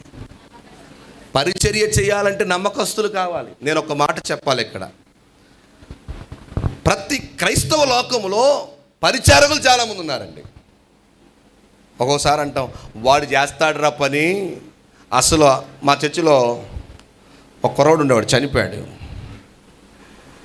అతడు జబ్బు చేసి చచ్చిపోయాడు. అసలు అందరూ పరిచర్య చేసిన తర్వాత అందరూ వెళ్ళిపోతారండి. ఆ పని మిగిలి ఉంటే సాయంత్రం వచ్చి చేసుకుందామని అందరూ వెళ్ళిపోతారు భోజనం టయానికి. ఆ కుర్రోడు ఏం చేసేవాడు తెలుసా? ఆ పరిచర్యలో ఇక భోజనం టైం కాదు, అసలు ఈ పని ముగించుకుని వెళ్ళిపోయి 2 అయినా 3 అయినా మధ్యాహ్నం భోజనం టైం అయిపోయినా సరే 3ంటికైనా సరే అది ముగించుకుని తినేసేవాడు. ఒక్కడే ఉండి చేసుకునేవాడు. ఎంత నమ్మకస్తులు అనుకునేవాడు. సంతోషం, అతని గురించి ఏం బ్యాడ్ లేదులే. కానీ అలాగ పనిచేసేవాళ్ళు చాలామంది ఉంటారు. కొందరి గురించి సాక్షి ఉంటే అసలు ఎంత కష్టపడతాడండి, ఆ పాప ఎంత కష్టపడుతుందండి, పరిచర్య ఎంత బాగా చేస్తుందండి, ఎంత సహకరిస్తుందండి. ఎందుకండి? బాగా పరిచర్య చేస్తాం, చెవటోడుస్తాం, రక్తాన్ని ఖర్చు పెడతాం, సమయాన్ని ఖర్చు పెడతాం, తలాంతులు ఖర్చు పెడతాం, వాడతాం. బాగా ప్యాడ్ వాయిస్తాడండి, బాగా కీబోర్డు వాయిస్తాడండి, బాగా పాట పాడతాడండి, బాగా ప్రార్థన చేస్తాడండి. అబ్బా చాలా అద్భుతం. పాట పాడడం పరిచర్యే కదా, ప్రార్థన ఒక పరిచర్య, వాయిద్యాలు వాయించడం ఒక పరిచర్య, చర్చి అరేంజ్మెంట్ చేయడం ఇదంతా సిద్ధపరచడం ఒక పరిచర్య, సేవకులను దైవజనులను చూసుకోవడం ఒక ఇవన్నీ పరిచర్యలు. అయితే పరిచర్య బాగా చేస్తాడు, ప్రయోజనం ఏంటండి? నమ్మకత్వం లేకపోతే ప్రయోజనమే లేదు. నువ్వెంత బాగా పనిచేయి, 100కి 100 మార్కులు రావచ్చు పరిచర్యలో, కానీ ఏం కావాలి అక్కడ? పరిశుద్ధాత్మ అభిషేకం పొందినప్పుడు కనబడే సూచన ఏంటంటే నమ్మకస్తులమై ఉంటామట. అందుకే ఆత్మతో నింపబడి ప్రతిరోజు ఆత్మతో తాకబడి ప్రతిరోజు ఆత్మలో మండుతుంటే నువ్వు నమ్మకంగా ఉండాలని అనిపిస్తుందట. స్తోత్రం చెప్పండి గట్టిగా. గుర్తుపెట్టుకోవాలి, పరిచారకుడు కానీ నమ్మకస్తుడు కాదు, వద్దు. అందుకే బైబిల్ రాయబడింది 101:5 అనుకుంటాను, దేశములు నమ్మకస్తుల కోసం ఎదురు చూస్తున్నాను. ఎందుకు ప్రభు అంటే వారు నాకు పరిచారకులు అవుతారు. పరిచారకులు వద్దండి, నమ్మకస్తులు కావాలి. టాలెంట్ ఉంది వద్దండి, నమ్మకత్వం కావాలి. నమ్మకత్వం కావాలి. ప్రైజ్ లార్డ్ చెప్తాం గట్టిగా, హల్లెలూయా. వినండి, ఈ మూడో మాట నేను చెప్పి ముందుకు వెళ్ళిపోతాను. చూడండి, మూడో మాట ఏంటి? మూడో మేక పిల్ల గురించి చెప్పినప్పుడు ఇంకో రిఫరెన్స్ చెప్పాను కదా, ఏమని చెప్పాను? 14 అధ్యాయంలో మాట్లాడుకున్నాం. ఒకటి, ఇదిగో ఆ గొర్రె పిల్ల సియోను పర్వతం మీద నిలువబడి ఉండెను. ఆ గొర్రె పిల్ల సియోను పర్వతం మీద నిలబడి ఉండెను. ఇక్కడ మనం నేర్చుకునే పాఠాలు 1-2 విషయాలు మీకు చెప్తాను. 2 చెప్తాను, ఎక్కువ చెప్పనులే. 1, ఆ గొర్రె పిల్ల సియోను పర్వతం మీద ఉంది. అక్కడ నొసళ్ళ యందు ముద్రించబడినటువంటి వారు కనబడుతున్నారు, 144,000 మంది. ఇదంతా మీకు ఒక్క మాటలో తేల్చి చెప్పాలంటే, ఆ సియోను పర్వతం మీద గొర్రెపిల్ల ఉంది, అక్కడ వారు కూడా కొందరు ఉన్నారు, 144,000 మంది పరిశుద్ధులు ఉన్నారే. నేను అంటున్న మాట ఏంటి తెలుసా? ఇక్కడ గొర్రెపిల్ల, 3వ పాయింట్లో గొర్రెపిల్ల ఏంటంటే ప్రతిష్టత జీవితం. ఏ జీవితం చెప్పండి? సేవకుడికి ఉండే ప్రతిష్టత సేవకుడికి ఉంది, విశ్వాసులకు ఉండే ప్రతిష్టత విశ్వాసులకు ఉండాలి. గుర్తురండి, ఈ మాట గుర్తుపెట్టుకోండి, మర్చిపోకండి. మళ్ళీ వాటి గురించి ఎప్పుడు చెప్పలేను, కానీ సేవకుని ప్రతిష్టత, విశ్వాసుల ప్రతిష్టత. నేను ఒక మాట చెప్తాను, దేవుని ఆత్మచేత నింపబడినప్పుడు ప్రతిష్టత కలిగిన జీవితం, సమర్పణ జీవితం వచ్చేస్తుంది. స్తోత్రం చెప్పండి గట్టిగా. ప్రతిరోజు ఆత్మచేత నింపబడుతూ ఆనందిస్తూ ఆరాధిస్తుంటే నీలో ప్రతిష్టత పెరుగుతుంది, సమర్పణ జీవితం పెరుగుతుంది. ఇంకొక మాట కూడా చెప్తా, అక్కడ ఎత్తైన సియోను పర్వతం మీద గొర్రెపిల్ల ఉంది. ఏమిటి దాని అర్థం అంటే, ఎత్తైన పర్వతం మీద ఉందంటే అర్థం దానికి ముందు ఉంది తగ్గింపు జీవితం. దేవుని ఆత్మచేత నింపబడినప్పుడు జరుగుతున్న కార్యం ఏంటంటే ఎంత తగ్గించుకుంటావు అంత తగ్గించుకుంటాం. ఈనాడు సింపుల్ క్రిస్టియన్స్ లేరు. బైబిల్లో మనం చదువుకున్నప్పుడు జనరల్గా చూసినప్పుడు క్రిస్టియన్స్ 3 రకాలండి. ఎన్ని రకాలు చెప్తాను వినండి. 1 secular Christians, 2 super Christians, 3 simple Christians. Secular Christians ఏమిటో చెప్పనా? వాళ్ళకి లోకమే ఉంటుంది, క్రైస్తవులే, పాడతారు, ప్రార్థనకు వస్తారు, వాక్యం చదువుతారు. నేను మిమ్మల్ని ఏం అంటలేదు, ఏమనుకోకండి, మిమ్మల్ని ఏం అంటలేదు, ఉన్న విషయం చెప్తా, ఉన్న మాట చెప్తూ ఊళ్ళో ఉండేవారంట కదా, ఎంతసేపు ఉంటాలి, వెళ్ళిపోతాలే, ఉన్న మాట చెప్పి వెళ్ళిపోతా. స్తోత్రం చెప్పండి గట్టిగా. సెక్యులర్ క్రిస్టియన్స్ అంటే ఏంటో తెలిసిన, లోకమే ఉంటుంది ఇక వాళ్ళలో. క్రైస్తవులే, పాడతారు, ఆరాధిస్తారు, వాక్యం వింటారు, వాక్యం చదువుతారు, దేవునికి ఇస్తారు, దేవుని కొరకు ప్రయాసపడతారు, కానీ లోకమంతా ఉంటుంది. లోకము దాని మూలపాఠాలు, లోకము దాని మర్యాద, లోకము లోక మూలపాఠాలు, లోకపు స్నేహం, లోక ప్రేమ. హలో, లోకము దాని మూలపాఠాలు, అట్లా చెప్పుకునే పదాలు ఒక దగ్గర నాకు ఒక 11 పదాలు తయారు చేశాను నేను, నా దగ్గర ఉన్నాయి. ఇప్పుడు అవన్నీ చెప్పడం లేదు కానీ గుర్తుండే పదాలు చెప్తున్నా. లోకము దాని మూలపాఠాలు, లోకము మర్యాద, లోకపు చెప్పండి సాంప్రదాయాలు. సెక్యులర్ క్రిస్టియానిటీ ఇల్లే ఏముంటుంది వీళ్ళకి చెప్పనా మీకు? పంతులు గారి దగ్గర డేట్ పెట్టుకుంటారు, పాస్ట్ గారు వచ్చి పెళ్లి చేయాలి. పెళ్ళి దాని మీద రాసి ఉంటుంది పరిశుద్ధ వివాహం అని, కానీ పెళ్లి కార్డు చుట్టూ పసుపుతో వృద్ధేసి ఉంటారు. ఏం కావాలి వీళ్ళకి? లోకం కావాలి. వినండి, గృహప్రవేశం పాస్ట్ గారు చేస్తారు, డేట్ నిర్ణయించేది ఎవరో బంధువులో, ఎవరో స్నేహితులో, ఎవరో పంతులు గారో నిర్ణయిస్తాడు. ప్రార్థన మన గృహప్రవేశం అయ్యగారే చేస్తాడు, సంఘం అంతా వస్తుంది, అబ్బో అద్భుతంగా జరుగుతుంది కోవటం, కానీ అక్కడంతా ఏం కనపడుతుంది? లోకం. కొంతమంది కోడి రక్తాన్ని చిందిస్తారంట. అటువంటి కుటుంబాలు దరిద్రంగా ఉన్నాయి, నేను చూశాను, చాలా సాక్ష్యాలు ఉన్నాయి నా దగ్గర, అనుభవాలు చూపించగలను. అదిగో ఆ కుటుంబం అని చెప్పగలను నన్ను అడిగితే కనుక. లోకములో దేవుని నమ్ముకుని దేవుని తెలుసుకుని ఆ వాక్యం ఎరిగి కూడా అలాంటి చేస్తే ప్రభు మెచ్చుకోడండి, ఓర్చుకోలేడు. లోకము దాని లోకము మూలపాట, లోకము వ్యసనాలు, లోకం మర్యాదలు నెరవేర్చుకుంటున్నారు. వీళ్ళని ఏమంటారంటే సెక్యులర్ క్రిస్టియన్స్. అన్నీ ఉంటే లోకం అంతా కావాలి, లౌకికంగా ఉంటారు సెక్యులర్ క్రిస్టియన్స్. రెండవది ఏంటి? Super Christians. ఇక వీళ్ళ గురించి చెప్పనవసరంలా. అల్లులే చెప్పండి అంటే వాళ్ళకి మరి భలే కోపం. పెద్దాక అల్లులే చెప్తున్నాడేంటి అయ్యగారు అనేవాళ్ళు అన్నమాట వీళ్ళు. లేచి నిలబడండి, ఆరాధన చేసుకుంటాం. ఇందాకే లేచి నిలబడింది కీర్తన కోసం, ఇందాకే లేచి నిలబడింది సాక్ష్యాల కోసం అని అనుకుని లేవడం కూడా కష్టం. లేవమని అనకూడదు. హలో, వీళ్ళు వేసుకొచ్చిన బట్టలు, ఇస్త్రీ బట్టలు నలగకూడదు. వీళ్ళ పేర్లకు పైకి చెప్పాలి, దేవుడు వారిని వారి కుటుంబాన్ని దీవించును గాక, సహోదరి ఫలానా ఇంత ఇచ్చిందని చెప్పాలి. ఓ చోట చూశారండి స్థలదాతలు. ఏ దాతలు? ఇంకో చోట చూశారండి స్లాబు దాతలు అంట. ఏ దాతలు? స్లాబు దాతలు. మరీ దారుణం, ఫ్యాన్ల మీద కూడా పేర్లు వదిలిపెడతలా. ఫ్యాన్ దాతలు. ట్యూబ్ లైట్ని కూడా వదిలిపెడతలా మన వాళ్ళు. ఓ మధ్య ఒక చోట చూశానండి, అన్నీ ఏసీలే. ఎంత ఉంటుంది చర్చి, ఏసీలు పెట్టేశారు 10-12. ఆ ఏసీల మీద కంపెనీ పేరు కంటే వీళ్ళ పేరు పెద్దగా కనపడుతుంది. ఒక్కొక్కరు ఒక్కొక్క ఇచ్చారంట వాళ్ళ పేర్లు.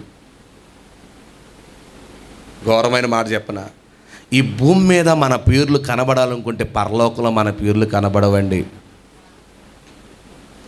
సంఘం మరుగై ఉంటుంది, కనబడదు. పెండ్లి కుమారుడు అంతఃపురములో నుండి, పెండ్లి కుమార్తె గదిలో నుండి రావాలి. ఎక్కడుంది? గది అంటే 4 గోడలు లేని స్థలమా, 4 గోడలు ఉన్న స్థలమా? అంటే అది మరుగై ఉందా? బాహ్యంగా కనబడేదా?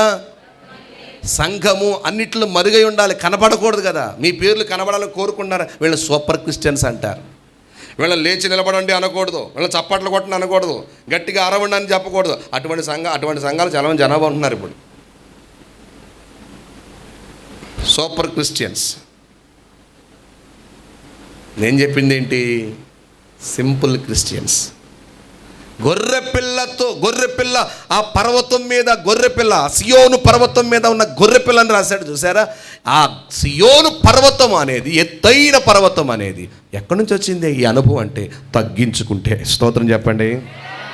తన్ను తాను తగ్గించుకునేవాడు సియోను పర్వతం యొక్క అనుభవం ఎవరికి వస్తుంది? సియోను అనుభవం ఎవరికి వస్తుందండి? తగ్గించుకొని, అన్నిటిలో తగ్గించుకున్న వాళ్ళకి. స్తోత్రం చెప్పండి గట్టిగా. తగ్గించుకున్న అనుభవమే పరిశుద్ధాత్మ అభిషేకం పొందిన వారిలో కనబడే సూచన. ఒక దైవజనుడికి దర్శనం కనపడిందంటండి. ఏంటంటే 7 మెట్లు ఉన్నాయంట పరలోకానికి వెళ్ళటానికి. ఒక్కొక్క మెట్టు ఎక్కుకుంటూ వెళుతున్నాడంట. 7వ మెట్టుకి పరలోకం వచ్చేసిందంట. మొదటి మెట్టు ఎక్కి అడుగు పెట్టాడంట దర్శనంలో. దాని కింద ఏం రాయబడింది అంటే ఎదురుగా తగ్గింపు అని ఉందంట. 2వ మెట్టు మీద ఎక్కగానే కాలు పెట్టగానే ఆ 2వ మెట్టు మీద కనపడుతుందంట తగ్గింపు అని. ఇలా 7 మెట్లు ఎక్కుకుంటూ వెళితే ఆయన కనపడింది ఏంటంటే తగ్గింపే. కళ్ళు తెరిచి చూస్తే ఇంకా అక్కడేం లేదు కానీ దర్శనం అది. పరలోక రాజ్యానికి మనం ఎత్తైన ఉన్నతమైన స్థలాల్లో నిలిచి ఉండాలంటే ఏం చేయాలి చెప్పండి? మనం ఇది పరిశుద్ధాత్మ అభిషేకం పొందుకుంటే సాధ్యమవుతుంది. మనం చేయలేం, మనల్ని మనం తగ్గించుకోలేము.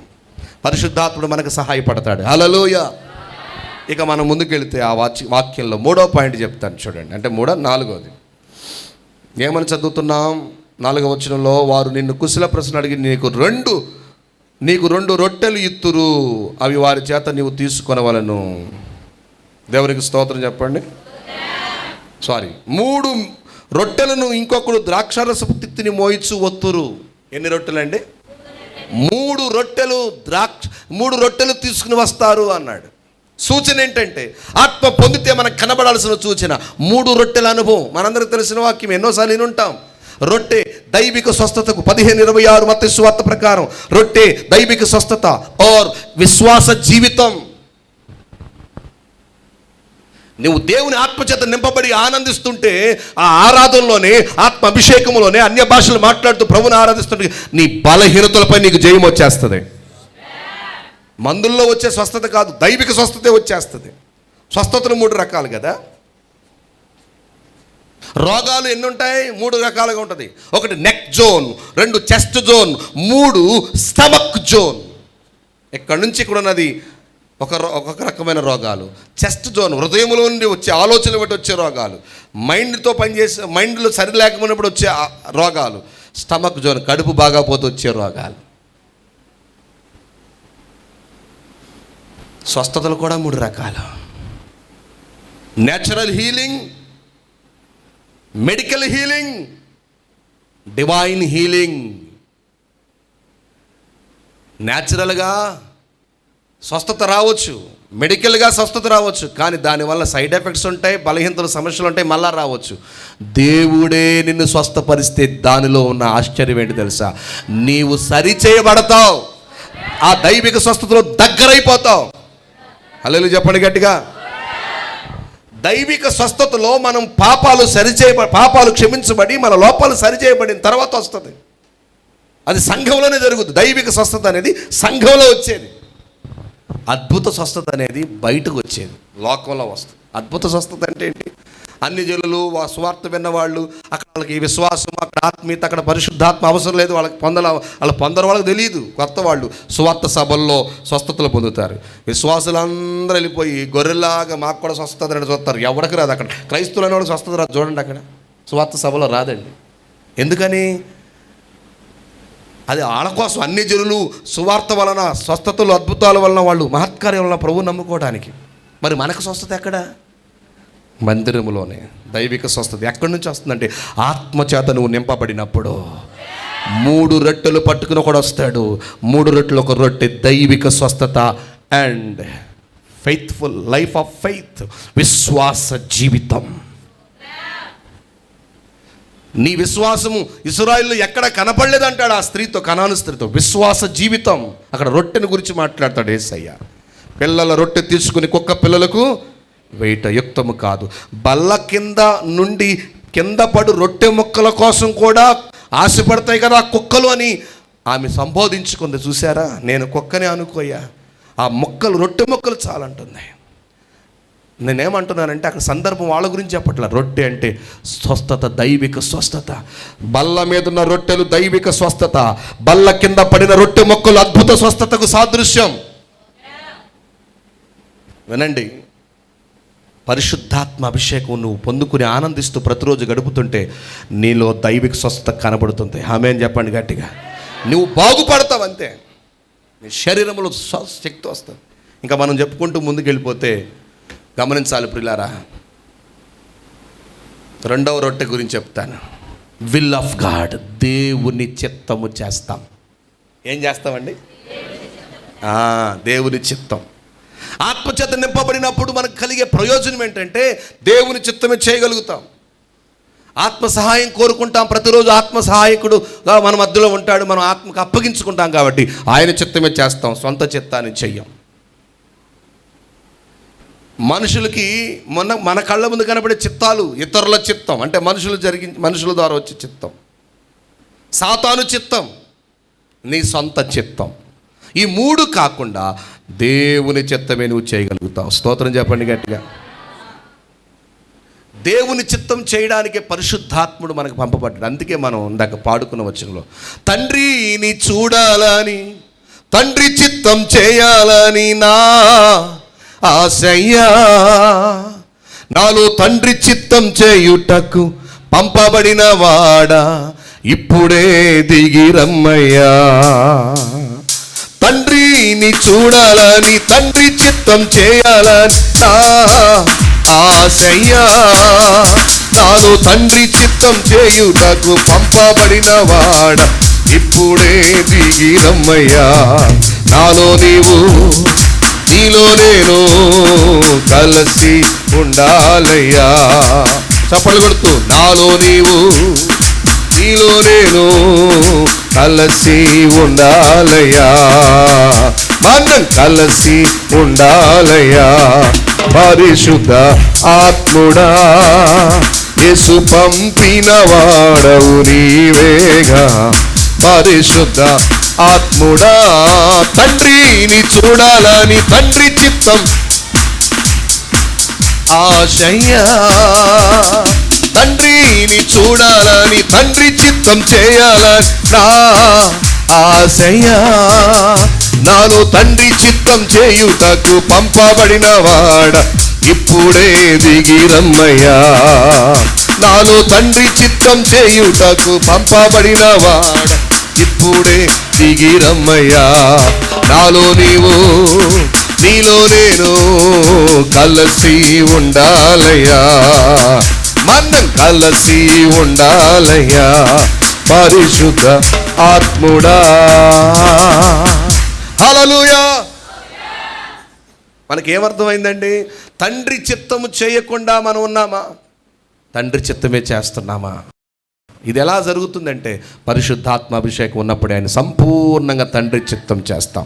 తండ్రి చిత్తం అనుకూలమైనది, తండ్రి చిత్తం ఉత్తమమైనది, తండ్రి చిత్తం సంపూర్ణమైనది. హల్లెలూయా.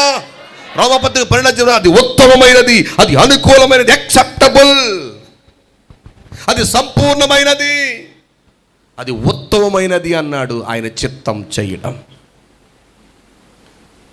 ఆయన చిత్తము లేకుండా అద్భుతాలు చేసిన, స్వస్థతలే చేసిన, ఏమైనా చేసిన, దేవుని చిత్తము లేకుండా చేస్తే మీరు ఎవరో నాకు తెలియదు అంటున్నాడు కదా. దేవుని చిత్తం చేయడానికి పరిశుద్ధాత్ముడు ప్రేరేపిస్తాడు. హల్లెలూయా. ఇంకా ఇంకొక రొట్టె ఉంది కదా, ఆ రొట్టె మూడవది అపొస్తలుల కార్యం 20వ అధ్యాయం 7వ వచనం చదివితే మూడో అనుభవం గుర్తుకొస్తుంది మనకి. రొట్టె ఆదివారమున మేము రొట్టె విరుచుటకు కూడినప్పుడు పౌలు మరునాడు ఎళ్ళనయ్యుండి వారితో ప్రసంగించుచు. చాలండి ఆదివారం మేము రొట్టె విరుచుటకు కూడి ఉండగా, ఇక్కడ ఏం మనం నేర్చుకుంటామంటే రొట్టె సహవాసాన్ని, పరిశుద్ధులతో సహవాసం.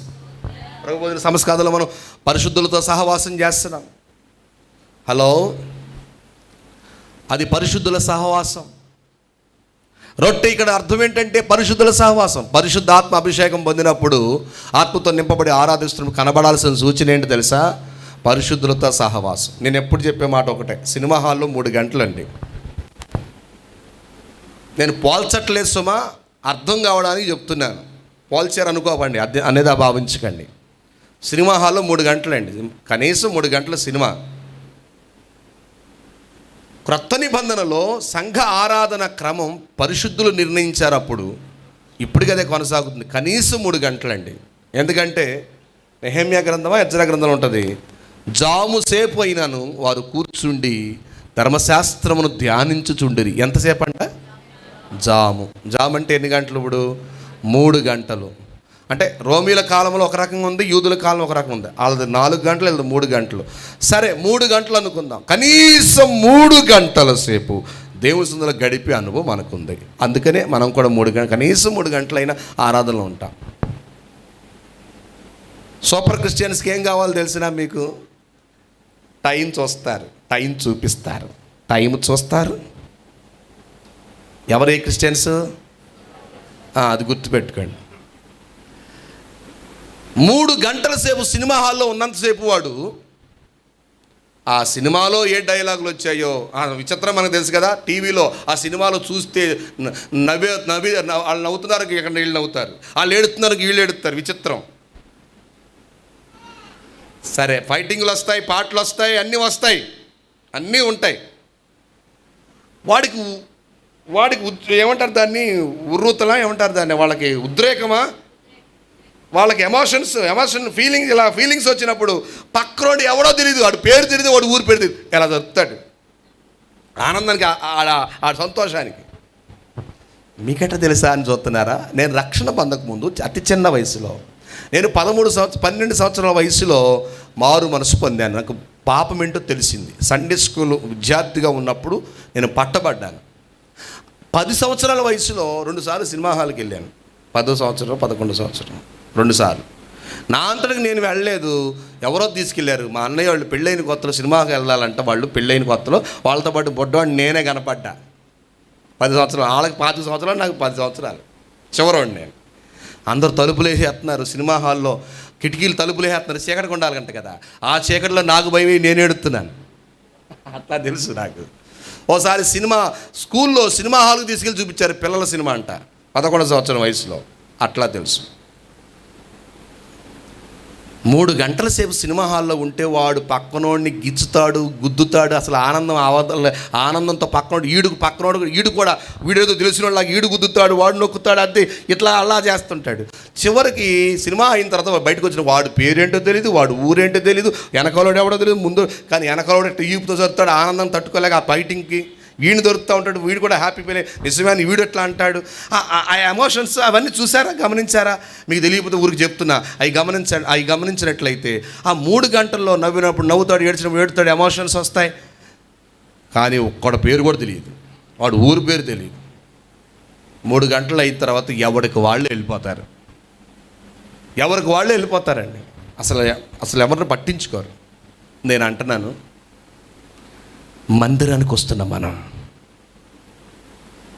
పరిశుద్ధాత్మ అభిషేకంతో నింపబడి ఆనందిస్తూ ఆరాధిస్తున్న మనలో ఉండాల్సిన సూచన ఏంటో తెలుసా? ఒకరి కొరకు ఒకరు ప్రార్థించండి, ఒకరినొకరు హెచ్చరించుకోండి, ఒకరినొకరు ఆదరించుకోండి, ఒకరి సుఖ దుఃఖములందు ఒకరు పాలు పంచుకోండి. ఎంతమంది ఈ పని చేస్తున్నారు? వాళ్ళకు బాధ వస్తే మనకేంటి, వాళ్ళకు సమస్య వస్తే మనకేంటి? నీ తోటి సోదరి సంఘంలో విశ్వాసం అండి, బాధలో ఉన్న కష్టాల్లో తెలిసినప్పుడు వెంటనే మోకాళ్ళు చిన్న ప్రార్థన చేసే ఎప్పుడైనా ఇంట్లో ఉండి, అయ్యో మా సోదరండి, మా సంఘస్థురాలండి, కులం ఏదైనా కానివ్వండి, ఊరు ఏదైనా మనకెందుకు, రక్షణ పొందినాక అన్నీ కొట్టిబయబడ్డాయి కదా, అందరం ఒకటై గ్రీసు దేశస్తుడం లేదు, యూదుడం లేదు, చెప్పండి అమ్మా. ఇక అవన్నీ భేదాలు లేకుండా పోయినాయి, ఇక మనకు భేదాలు లేవు కదా.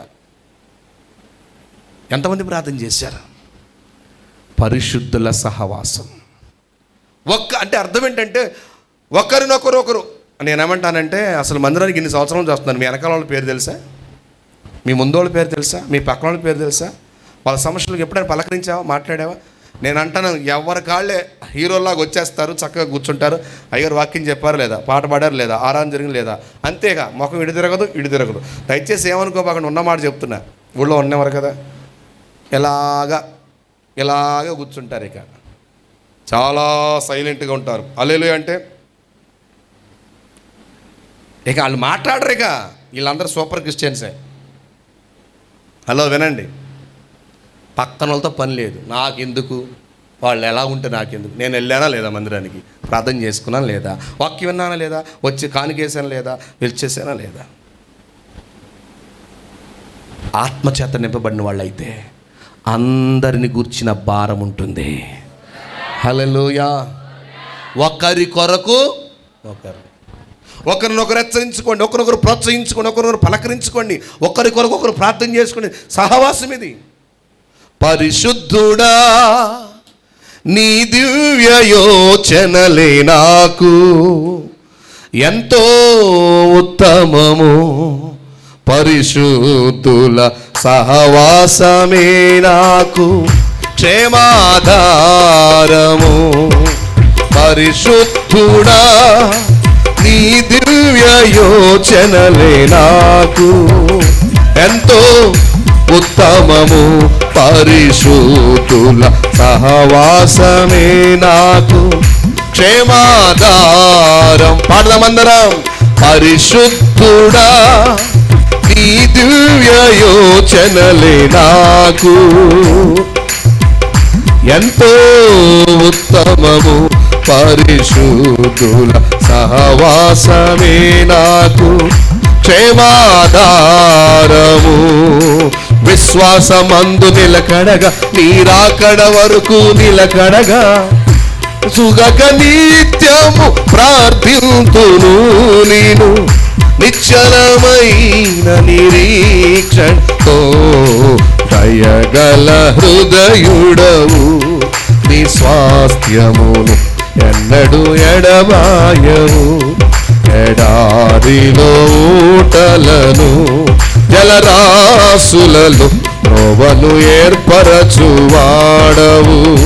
సర్వలోకము నీకు పాడదాం.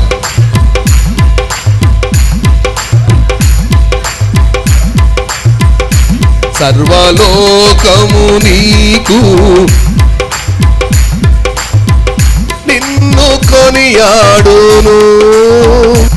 ఆమె దయగల హృదయుడవు నీ స్వాస్థ్యమును ఎన్నడు.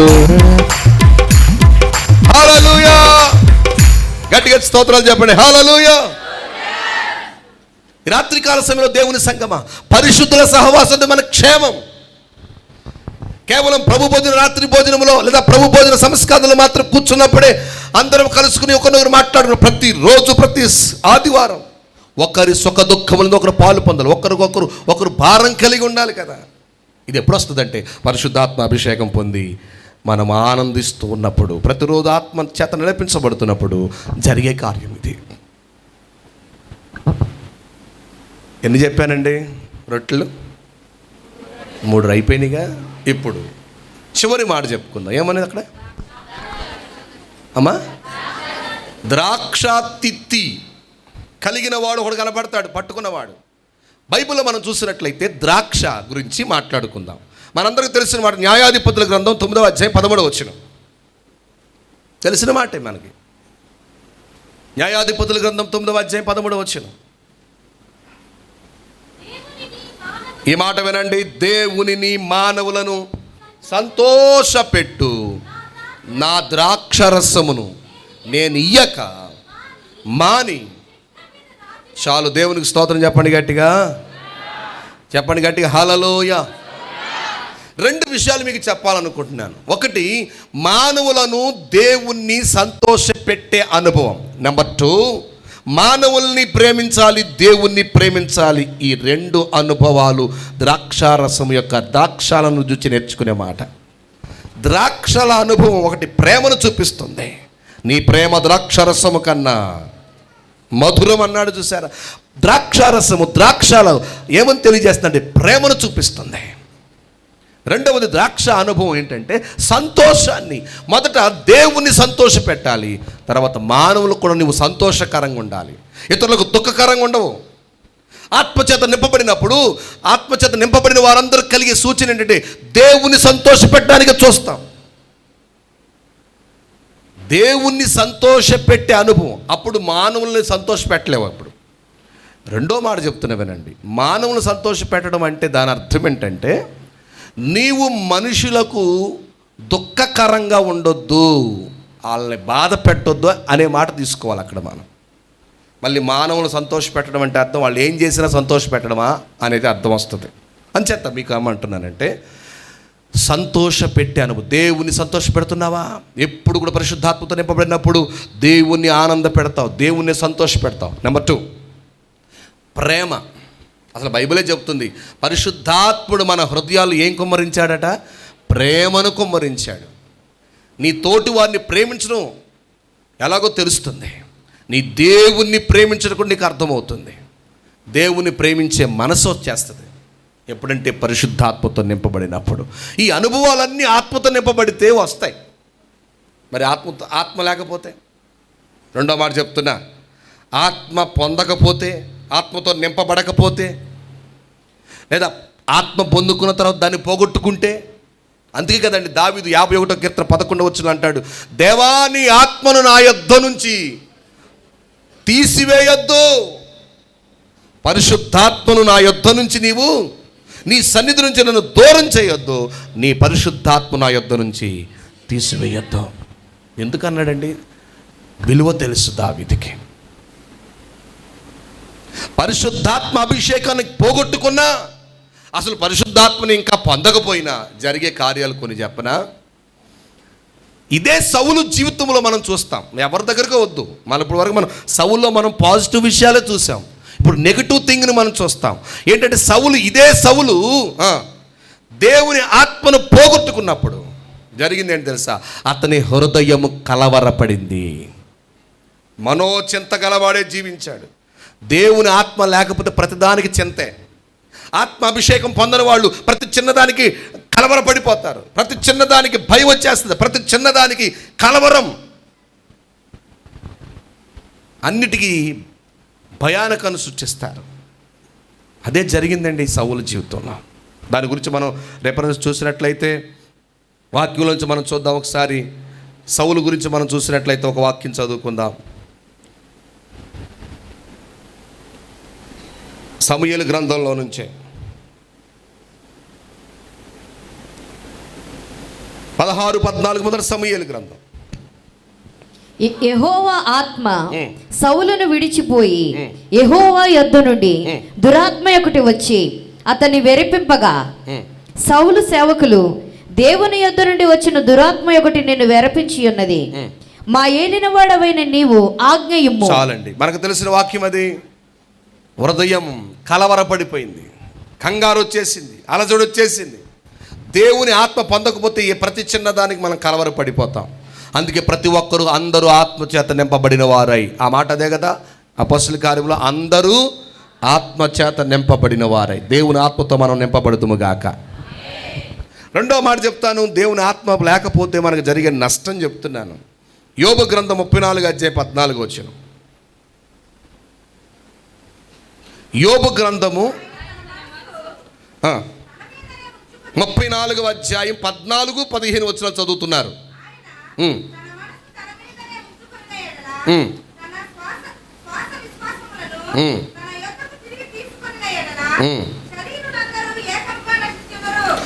ఆయన శ్వాస తీసేసుకుంటే అందరూ చచ్చిపోతారని ఉంటుంది, నశించిపోతారని ఉంటుంది. శ్వాస అన్న దగ్గర ఇంగ్లీష్ బైబిల్లో స్పిరిట్ అని రాయబడి ఉంది, దేవుని ఆత్మ అని ఉంది. దేవుని ఆత్మ కనుక ఆయన తీసేసుకుంటే లేదా మనం పోగొట్టుకుంటే ఆత్మీయంగా మరణిస్తాం. ఒకవేళ అసలు ఆత్మ పొందుకోకుండానే నువ్వు జీవిస్తున్నావు, ఇంకా ఎప్పుడు నీలో మరణపు అనుభవాలే, అంటే ఆత్మీయంగా చచ్చిపోయిన అనుభవాలే ఉంటాయి. ఆత్మీయంగా చనిపోయిన వాడిని ఎవరినంటాం మనం? తండ్రి ఇల్లు వదిలిపెట్టిన వాడు ఆత్మీయంగా చనిపోయినాడే కదా. ఈ నా కుమారుడు చనిపోయాడంటే దేవుని సన్నిధికి, దేవుని వరాలకు, దేవుని సన్నిధికి, సహవాసానికి దూరం అయిపోయేవాడు. ఇది చనిపోయిన అనుభవం కదా. సుఖభోగుల ముందు ప్రవర్తించేవారు చనిపోయిన వారు కాదా? ఇలాగ బైబిల్ 7 రకాల మరణాల గురించి రాయబడి ఉంటే ఇలాంటి అనుభవాలన్నీ వచ్చేస్తాయండి. ఒకళ్ళ ఆత్మ పొందుకుని పోగొట్టుకున్నా, అసలు ఆత్మే పొందుకోకపోయినా. యోధాపత్రిక 17వ వచనం నుండి 19వ వచనం వరకు చదివితే కొన్ని మాటలు మనం చదువుదాం. 17, 18, 19. అంచె దినాల్లో భక్తిహీనమైన దురాశలు చొప్పున నడుచు పరిహాసకులుందురు.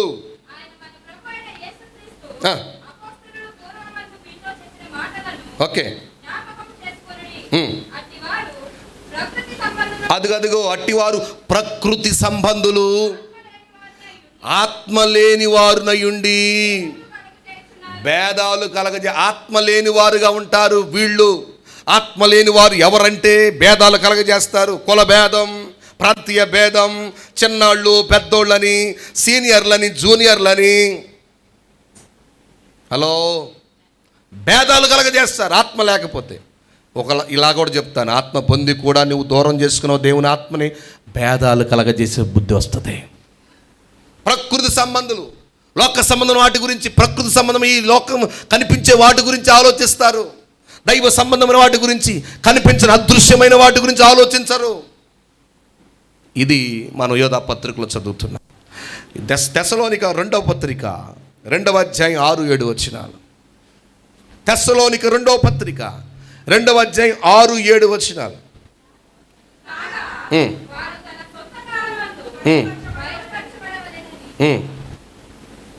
చదవండి.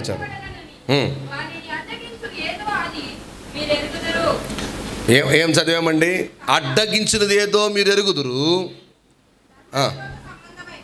ఇక్కడ ఈ మాట వినండి. క్రీస్తు విరోధి ఆత్మను గురించి మీరు విన్నారు కదా. అయితే వాడు స్పిరిట్గా పనిచేస్తాడు ప్రపంచం మీద ఇప్పుడు ప్రస్తుతానికి, సంఘాల్లోనూ ప్రపంచంలోనూ. కానీ వాడు ఒక వ్యక్తిగా వస్తాడు, క్రీస్తు విరోధి ఆత్మ. హలో, వింటున్నారా? క్రీస్తు విరోధి ఆత్మ గురించి ఇక్కడ రాయబడి ఉంది. క్రీస్తు విరోధి గురించి కూడా రాయబడి ఉంది. క్రీస్తు విరోధి ఏమిటి, క్రీస్తు విరోధి ఆత్మ ఏంటి? క్రీస్తు విరోధి ఆత్మ కనబట్టలేదు, పనిచేస్తుంది, సంఘాల్లో పనిచేస్తుంది, బయట కూడా పనిచేస్తుంది, వ్యక్తుల్లో, లోకంలో కూడా. ఎలా పనిచేస్తుంది లోకంలో అదని ఇప్పుడు చెప్పలేను, కానీ టైం చాలదు కనుక ఒక మాట చెప్తా వినండి. క్రీస్తు విరోధి ఇంకా వ్యక్తి ఇంకా బయలుపరచబడలేదు. వాడు వ్యక్తిగా వస్తాడు, యాంటీ క్రైస్ట్. ఇప్పుడు లోకం అంటుంది వరల్డ్ డిక్టేటర్, ప్రపంచ నాయకుడి కోసం ఎదురు చూస్తున్నారండి. G20 లాంటి పెద్ద పెద్ద ఉన్నత శిఖరాగ్ర సమావేశాలు జరుగుతున్నాయి మన దేశంలో. మన దేశంలో కాదు, ఒక్క దేశంలో ఇలా పెద్ద పెద్ద సమావేశాలు పెట్టుకుంటున్నారు, ఉన్నత శిఖరాగ్ర సమావేశాలు.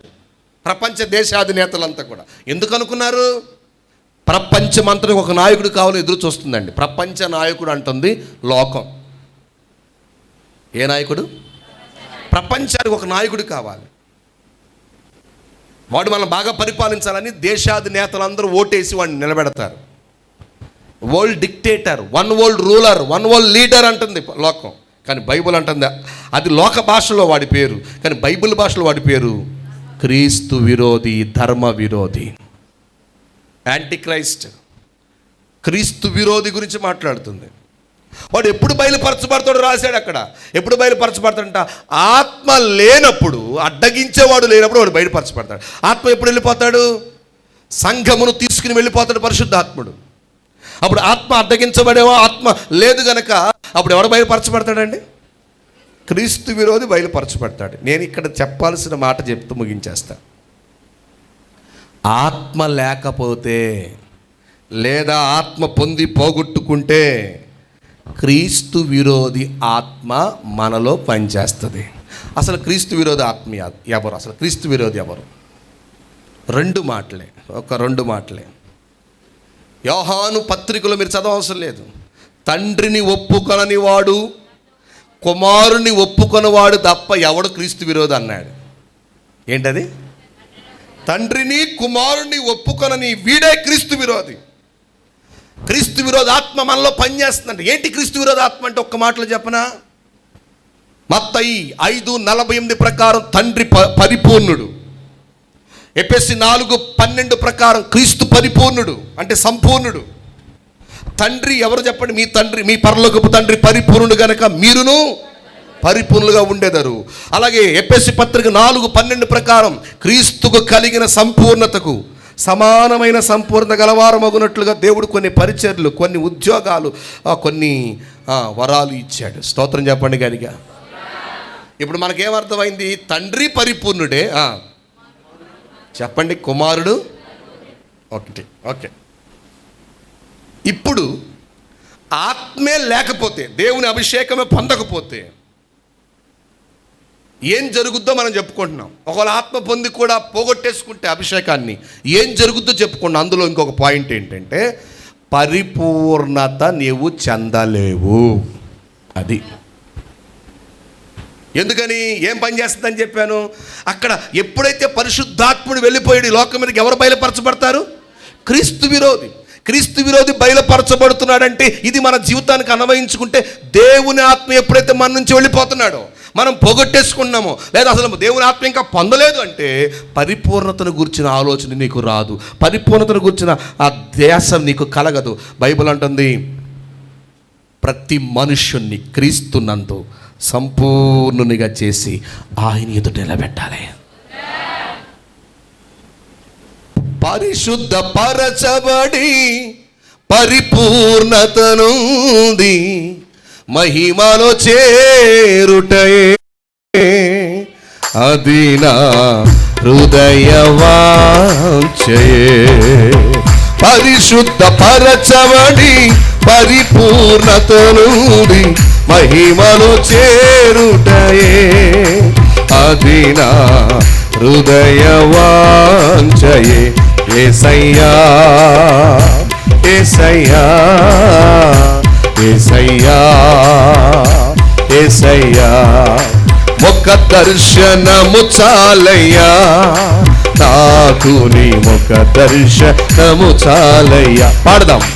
ముఖ దర్శనము చాలయ్యా నాకు నీ ముఖ దర్శనము చాలయ్యా. సమీపించని తేజస్సులో నివసించు నా దైవమా. సమీపించని తేజస్సులో నివసించు నా దైవమా. నీ ముఖ దర్శనము చాలయ్యా నా నాకు నీ ముఖ దర్శనము చాలయ్యా యేసయ్యా యేసయ్యా యేసయ్యా యేసయ్యా పాడదామందరం యేసయ్యా యేసయ్యా యేసయ్యా యేసయ్యా హల్లెలూయా. పరిపూర్ణత లేకుండా చేస్తాడు. పరిపూర్ణత మీద ఇంట్రెస్ట్ ఉంటే ఆసక్తి చూపించలేము. ఏదో కొదువ, ఏదో ఒక లోపం. ధనవంతుడు అంటున్నాడు, ఇదిగో ఒక యవనస్తుడని రాశాడు, ఒక ధనవంతుడని రాశాడు, ఒక ఆఫీసర్ అని రాశాడు. వాడు వచ్చి అంటాడు యేసు ప్రభు దగ్గరికి అతను అంటాడు, నేనేం చేయాలి నిత్య జీవం వారసుని అవ్వడానికి? ప్రభు మనసులో మాట చెప్తున్నాడు, పరిపూర్ణుడవు అవగోరిన ఎడలా. ఏం కోరుకోవాలి మనం? ఆ పరిపూర్ణుడుగా అగుటకు కోరిన ఎడల మనం ఏం కోరుకోవాలి? పరిపూర్ణ అవ్వడానికి కోరుకోవాలి. కొదువ లేని జీవితం, లోపాలు లేని జీవితం కలిగి ఉండాలని కోరుకోవాలి. పరిపూర్ణత లేకుండా చేయడం, పరిపూర్ణత మీద ఇష్టం లేకుండా ఉండడం, ఇది ఎవరి స్పిరిట్? క్రీస్తు విరోధి ఆత్మ. అది పనిచేస్తుందంటే కారణం దేవుని ఆత్మ లేదన్నా అవ్వాలి, లేదా పొందుకుని పోగొట్టుకున్నా అవ్వాలి. పరిపూర్ణత మీద, సంపూర్ణతను గురించిన గురి, ఆ ధ్యాస నీకు లేదు అంటే ఆత్మ అయినా పొందుకోలేదు. నీవు పొందుకున్న వాళ్ళు ఆత్మ అయినా పోగొట్టుకున్నారు అని అర్థం. ఇంకొక మాట చెప్తాను చూడండి, ఆత్మ లేకపోతే ఏం చేయలేము, లేదా ఆత్మ పొందుకుని పోగొట్టుకుంటే ఏం చేయలేము. అందుకే దండి బాధతో అడుగుతున్నాడు, నీ పరిశుద్ధాత్మ నా యుద్ధ నుంచి తీసివేయండి.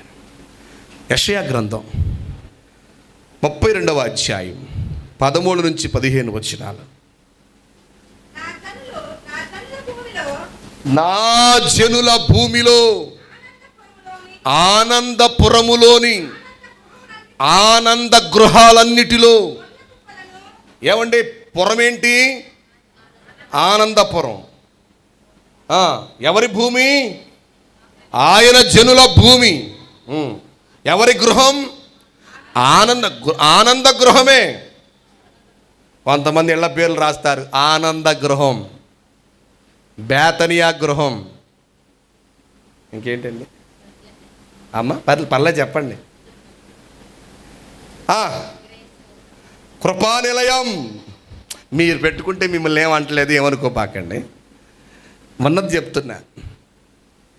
కానీ అక్కడ కృప ఉండదు, అక్కడ కనికర నిలయం అంటది, కనికరం ఉండదు. హలో, ఆనంద గృహములో, ఆనందపురములో, పేరు ఆనందపురం, పేరు ఆనంద గృహం. ఏ భూమి అట? దేవుని జనుల భూమి. కానీ ఏం మొలిచాయి?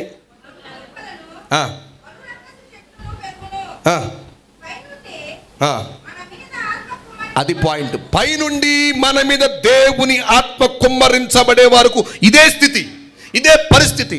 దేవుని ఆత్మ పొందకపోతే, దేవుని ఆత్మ పొంది కూడా పోగొట్టుకుంటే నీ జీవితంలో ముళ్ళ తప్పులే తప్ప ఫలాలు ఉండవు. అంటే నిష్ఫలులైపోతారు. ఫలము ఫలించాలి. ఫలము అంటే దేవుని స్వభావం. ఏం ఫలించాలండి? ఫలం. ఆత్మదేవుని పొందుకుంటే ఫలించడం ప్రారంభిస్తామండి. హల్లెలూయా చెప్పండి గట్టిగా. ఫలము అనే దానికి చాలా అర్థాలు. ఒక అర్థం చెప్తున్నా. ఫలము అంటే దేవుని దివ్య గుణ లక్షణాలు, character of God, nature of God, divine character, దైవిక స్వభావాలకు సూచనగా ఉంది. ఫలాలు ఎందుకు ఫలించలేకపోతున్నాం? అక్కడ ముళ్ళ తప్పులు ఎందుకు వచ్చాయి? ఎందుకు గచ్చబదులు ఉన్నాయి అక్కడ అంటే, అక్కడ ఆత్మ లేదు అని అక్కడ స్పష్టంగా చెప్పాడు. ఆత్మ పొందే వరకు, మీ మీదకి ఆత్మ దిగి వచ్చే వరకు ఇదే గతి అన్నాడు. ఎందుక ఈ ముళ్ళ తప్పులో? పేరు మాత్రం ఆనంద గృహం, పేరు మాత్రం చెప్పండి.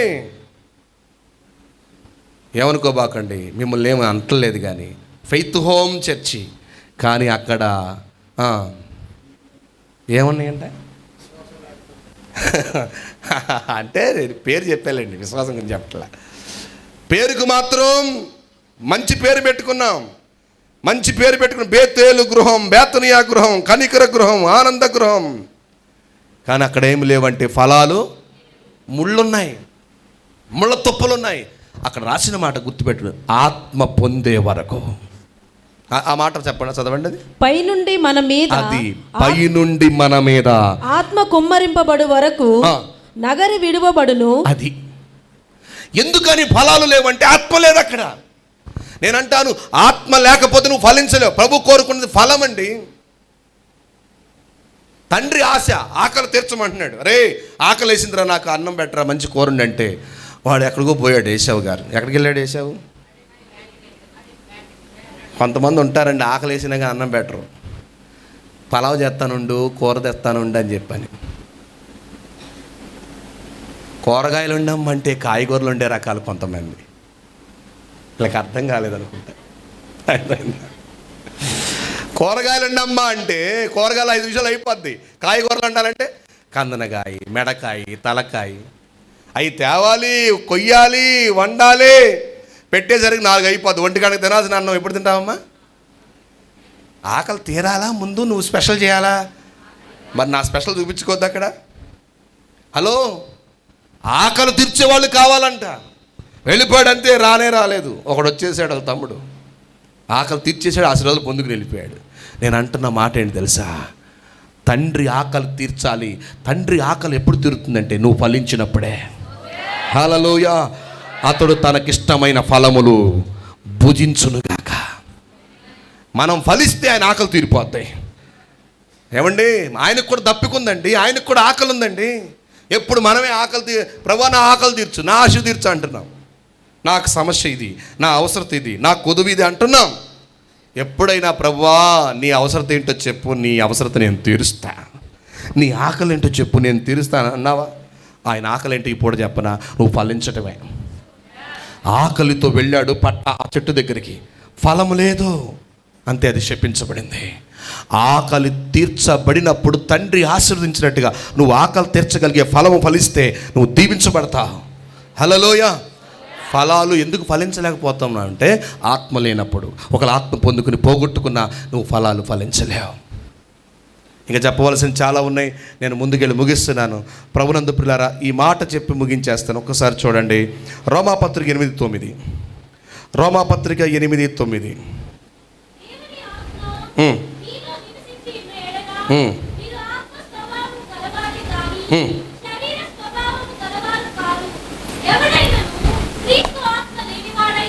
ఆత్మ లేకపోతే అక్కడ రాయబడిన మాట ఏంటమ్మా? క్రీస్తు.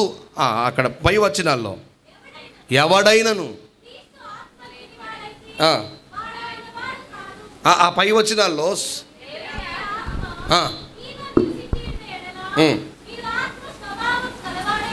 అది శరీర స్వభావం కలవారు. శరీర స్వభావం పనిచేస్తుంది కొంతమందిలో, శరీర క్రియలు పనిచేస్తాయి కొంతమందిలో, శరీర మనసు పనిచేస్తుంది కొంతమందిలో, శరీర ఇచ్చ పనిచేస్తుంది, శరీర ఆశలు పనిచేస్తాయి. ఇవన్నీ ఎప్పుడు కొట్టివేయబడుతున్నాయి? దేవుని ఆత్మతో నింపబడినప్పుడు అవన్నీ అణిచివేయబడతాయి. దేవుని ఆత్మ లేదనుకో శరీరమే పనిచేస్తుంది, నీలో శరీరమే పనిచేస్తుంది, శరీర ఆశలు పనిచేస్తాయి, శరీర ఇచ్చలు, శరీర కోరికలు, శరీర క్రియలు అంటారు. శరీర క్రియలు, శరీర మనసు, శరీర స్వభావం ఇవన్నీ పనిచేస్తాయి. ఎప్పుడైతే దేవుని ఆత్మతో నింపబడుతున్నావో శరీర క్రియలన్నీ నశించబడతాయి, అణిచివేయబడతాయి. మనం కంట్రోల్లో ఉంటాం. చివరికి ఇంకో మాట చెప్పాలంటే, ఆత్మ లేకపోతే రూపాంతర పరచబడలేం. యోబు గ్రంథము 30, యోబు గ్రంథము ఆ వచనం చదవవసరం చెప్పి ముగించేస్తాను. 33:4 మనం చూసినట్లయితే, యోబు గ్రంథం 33:4 దేవుని ఆత్మ నన్ను సృజించెను, సర్వశక్తిని యొక్క శ్వాసము నాకు జీవమిచ్చెను. నీ చేతనైన ఎడల నాకు ఉత్తరమిమ్ము, నా ఎదుట నీ వాదము సిద్ధపరచుకొనుము. చాలండి. ఆయన ఆత్మ మనల్ని రూపాంతరపరుస్తుందట.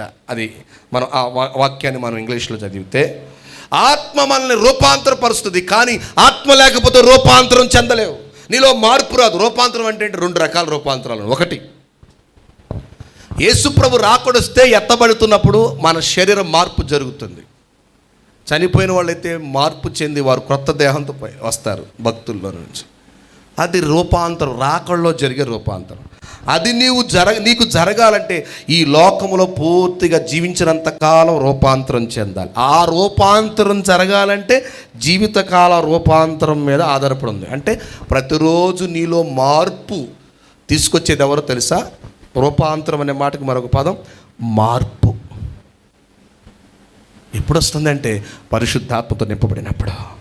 అయితే ఆత్మ లేకపోతే నీలో రూపాంతరము ప్రతిరోజు జరగాల్సిన రూపాంతరం జరగదు. మార్పు ప్రతిరోజు మారుతూ మనం అంతకంతకు మారిపోతూ ఉంటాం. అలా మారిపోతూ ఆత్మలో ఎదుగుతున్న అనుభవం ఉండదు ఆత్మ లేకపోతే. అందుకనే దేవుని ఆత్మతో నింపబడాలి. పెంతెకోస్తు దినమున వచ్చిన ఆ పరిశుద్ధాత్మ అభిషేకం ఇప్పుడును అదే ఆ పరిశుద్ధాత్మ అభిషేకం మన మీద పనిచేస్తుంది. హల్లెలూయా. మనుషులందరి మీద అన్నాడు. చెప్పండి, మనుషులందరి మీద, మీ యవనులు, మీ వృద్ధులు, మీ బాలురు అందరిపై దేవుని ఆత్మ కుమ్మరిస్తానని చెప్పాడు కదా. ఇప్పుడు నేను ఒక ప్రశ్న అడుగుతున్నాను. దేవుని ఆత్మ పొందావా? పొందితే ముందు చెప్పిన సూచనలన్నీ కనబడుతున్నాయా? ఒకవేళ ఆత్మను పోగొట్టుకున్నావేమో, పోగొట్టుకుంటే ఈ కూడిక ద్వారా తిరిగి మరలా ఆత్మను పొందుతువుగాక. ఈ ఒక్కసారి జ్ఞాపకం చేసుకొని ప్రార్థించి దేవుడు మరలా నీకు అభిషేకాన్ని ఇస్తాడు. ఒకవేళ ఆత్మ అసలు ఆత్మనే పొందకుండా ఉన్నావా? అసలు అభిషేకం అంటే నాకు తెలియదు అనుకుంటున్నావా? ఆశ గల ప్రాణాన్ని దేవుడు తృప్తిపరుస్తాడు. బాధాకరమైన విషయం చెప్పనా మీకు? లోకంలో సామెత ఉంది, ఊరు గొప్ప పేరు దెబ్బ. పేరు గొప్ప ఊరు దెబ్బ అంతేనండి. పేరు గొప్ప ఊరు దెబ్బ. పేరేం గొప్ప, ఊరెట్టుంది, దెబ్బ ఉంది. చాలా సంవత్సరాల క్రితం నెల్లూరు వెళ్ళానండి. ఓ బ్యాప్టిస్ట్ చర్చ్ వాళ్ళు పిలిచారు వాక్యం చెప్పడానికి. వాళ్ళు నాగెట్టపరిచిన అతడు నాకు స్నేహితుడు, అక్కడ సేవ చేస్తున్నాడు. అతను ఆత్మతో నింపబడి భాషలతో మాట్లాడుతూ సేవ చేస్తున్నాడు. ఆ సంఘంలో అందరూ నిలబడి ఆరాధన చేస్తున్నారు. వాక్యం చెప్పడానికి ఇచ్చారు నాకు. ఇచ్చే ముందు ఆరాధన చేస్తున్నారు. అందరూ భాషలతో మాట్లాడుతున్నారు. ఒకసారి ఎస్ఆర్ మనోహర్ గారిని చూద్దామని పిలుద్దామని వెళ్ళానండి. పిలవాలి అయిందని. ఎస్ఆర్ మనోహర్ గారు, ఆయన కర్ణాటక గదక్ ప్రాంతం వెళ్ళాను. అక్కడికి వెళ్తే సెయింట్ లూక్ సిఎస్ఐ చర్చ్ అని ఒక చర్చిలో ఆరాధన చేస్తున్నారు. అన్ని సంఘాలు, సిఎస్ఐ, బ్యాప్టిస్ట్ సంఘాలు అందరూ వచ్చారు. అక్కడ ఆరాధన చేస్తుంటే అందరూ ఆత్మనింపుడు భాషలు మాట్లాడుతున్నారు.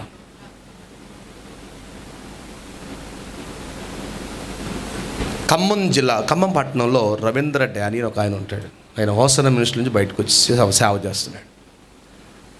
ఆ చర్చిలో మేము ఒక 4 పాస్టర్ గారులు అక్కడ కూడుకున్నప్పుడు ఆ చర్చిలో కూటం జరుగుతుంది. వాక్యానికి ముందు ఒక ఆవిడ సాక్ష్యం ఇచ్చాడు. 30 సంవత్సరాల హెబ్రోను సంఘ విశ్వాసట. పరిశుద్ధాత్మ అభిషేకాన్ని, ఆత్మ నింపుదల నమ్మదు.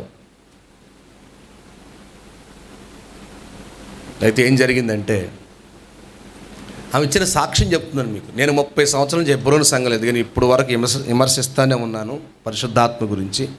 తర్వాత నాకు తెలిసింది, నేను పొందుకున్నాను, ఆత్మతో నింపబడి ఇప్పుడు ఆరాధిస్తున్నాను, ఈ చర్చికి వస్తున్నాను అని చెప్పి సాక్ష్యం ఇచ్చింది. ఏంటంటే పరిశుద్ధాత్మతో నింపబడి భాషలు మాట్లాడుతుందండి.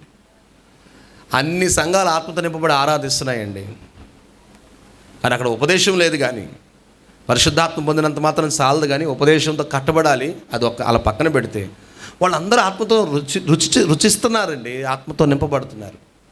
పేరు గొప్ప పెంతెకోస్తు అనుభవాల్లో పుట్టి పెరుగుతున్న మనం, పరిశుద్ధాత్మ అభిషేకం అనుభవాలు కలిగిన సంఘమని పెట్టుకున్న మన జీవితాల్లో ఎంతవరకు పరిశుద్ధాత్మ అభిషేకం మనం పొందుతున్నాం, నింపబడుతున్నాం? ఆ పరిశుద్ధాత్మ అభిషేకానికి ఉన్న సూచనలు కనబడుతున్నాయి. నా పాయింట్ మర్చిపోకండి. పరిశుద్ధాత్మ పొందిన తర్వాత కలిగిన సూచనలు ఎంతమంది కనబడుతున్నాయి? ఒకసారి పరిశీలన చేసుకుంది. దేవుడి మాటలు మనం ఇంట్లో దీవించునుగాక.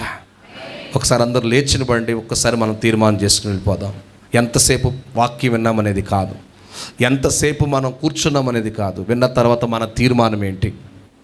ఈ రాత్రి నేను అభిషేకంతో నింపబడాలి ప్రభువా, అభిషేకం పొందుకున్నాను చాలే అని సరిపెట్టుకోవచ్చు. ఆత్మతో నింపబడిన వారు రెట్టింపుగా పొందుకోవాలి.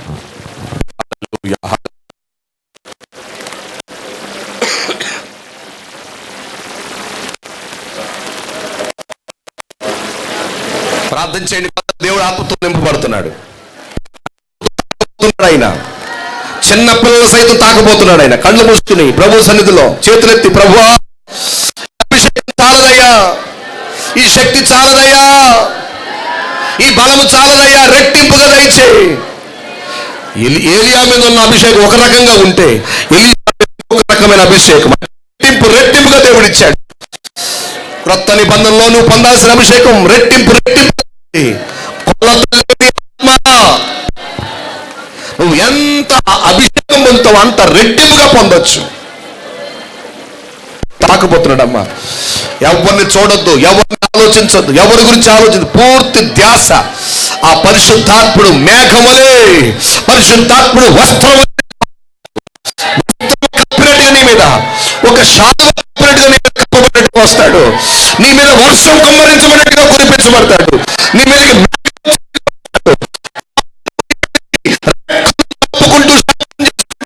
వస్తాడు,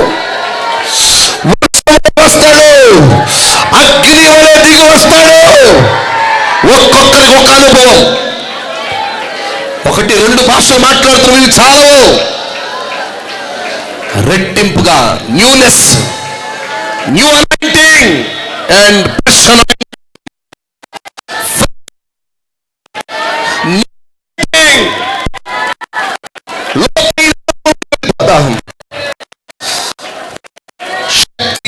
శక్తితో నింపబడదాం, అభిషేకము నింపబడదాం. పరిశుద్ధాత్మ అభిషేకము, పరిశుద్ధాత్మ తాకిడి అనుభవిస్తాం. హల్లెలూయా, హల్లెలూయా, హల్లెలూయా.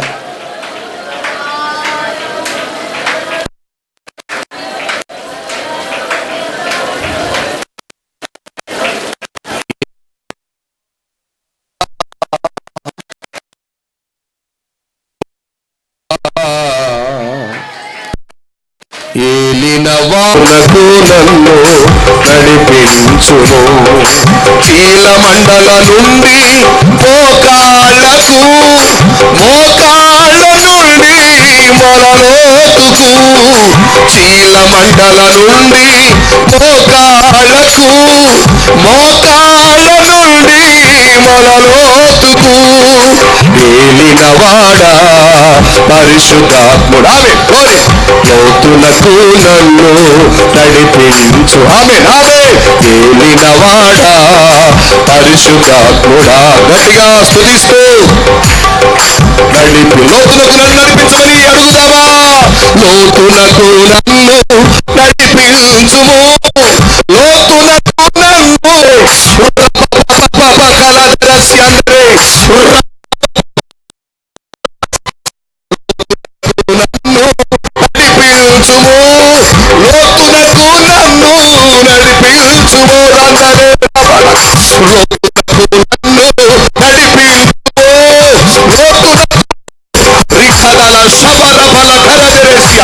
ఆది అపోస్తలులపై కుమ్మరించబడిన అభిషేకము, రెట్టింపు అభిషేకము, అభిషేకము,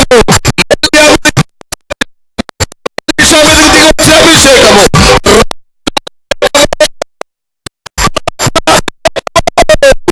యాజకుల అభిషేకము. ఈ స్థలంలో రాజుల అభిషేకం కుమ్మరించబడుతుంది. ఈ స్థలంలో యాజకుల అభిషేకం రాబోతుంది. ఈ స్థలంలో ప్రవక్తల అభిషేకం కుమ్మరించబడుతుంది. చప్పట్లు కొట్టు ప్రభువుని కనపరుస్తూ స్తుతించండి. Receive it. పొందుకో, పొందుకో. రామ షల్లల్లారామ. దైవ శక్తి, దైవ శక్తి, దైవ శక్తి.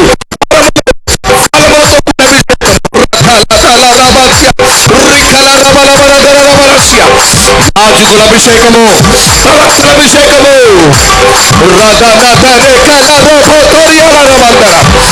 హల్లెలూయా, హల్లెలూయా, హల్లెలూయా, హల్లెలూయా, హల్లెలూయా, హల్లెలూయా.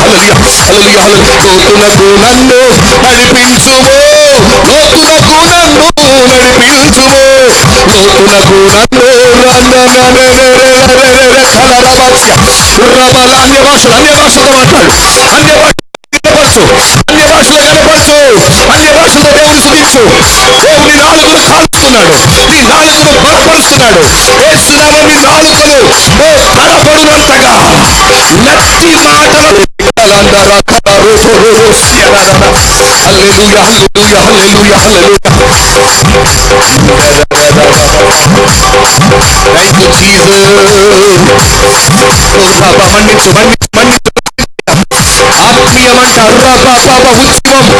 నరసాపురం ఫైతం నుంచే ఉద్యమం, ఇండియా నుంచే బయలుదేరుటకు నరసాపురం ఫైతం నుంచే ప్రారంభించబడును గాక. హల్లెలూయా, హల్లెలూయా, హల్లెలూయా, హల్లెలూయా. ఇక్కడ నుంచి అనేక దేశాలకి ఈ ఉద్యమం బయలుదేరును గాక.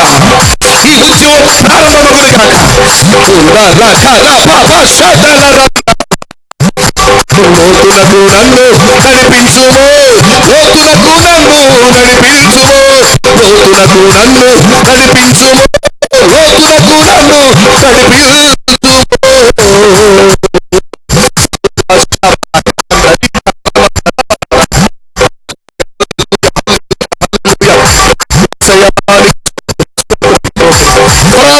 గాక, ఒక్కొక్కరిని తాకుదురు గాక.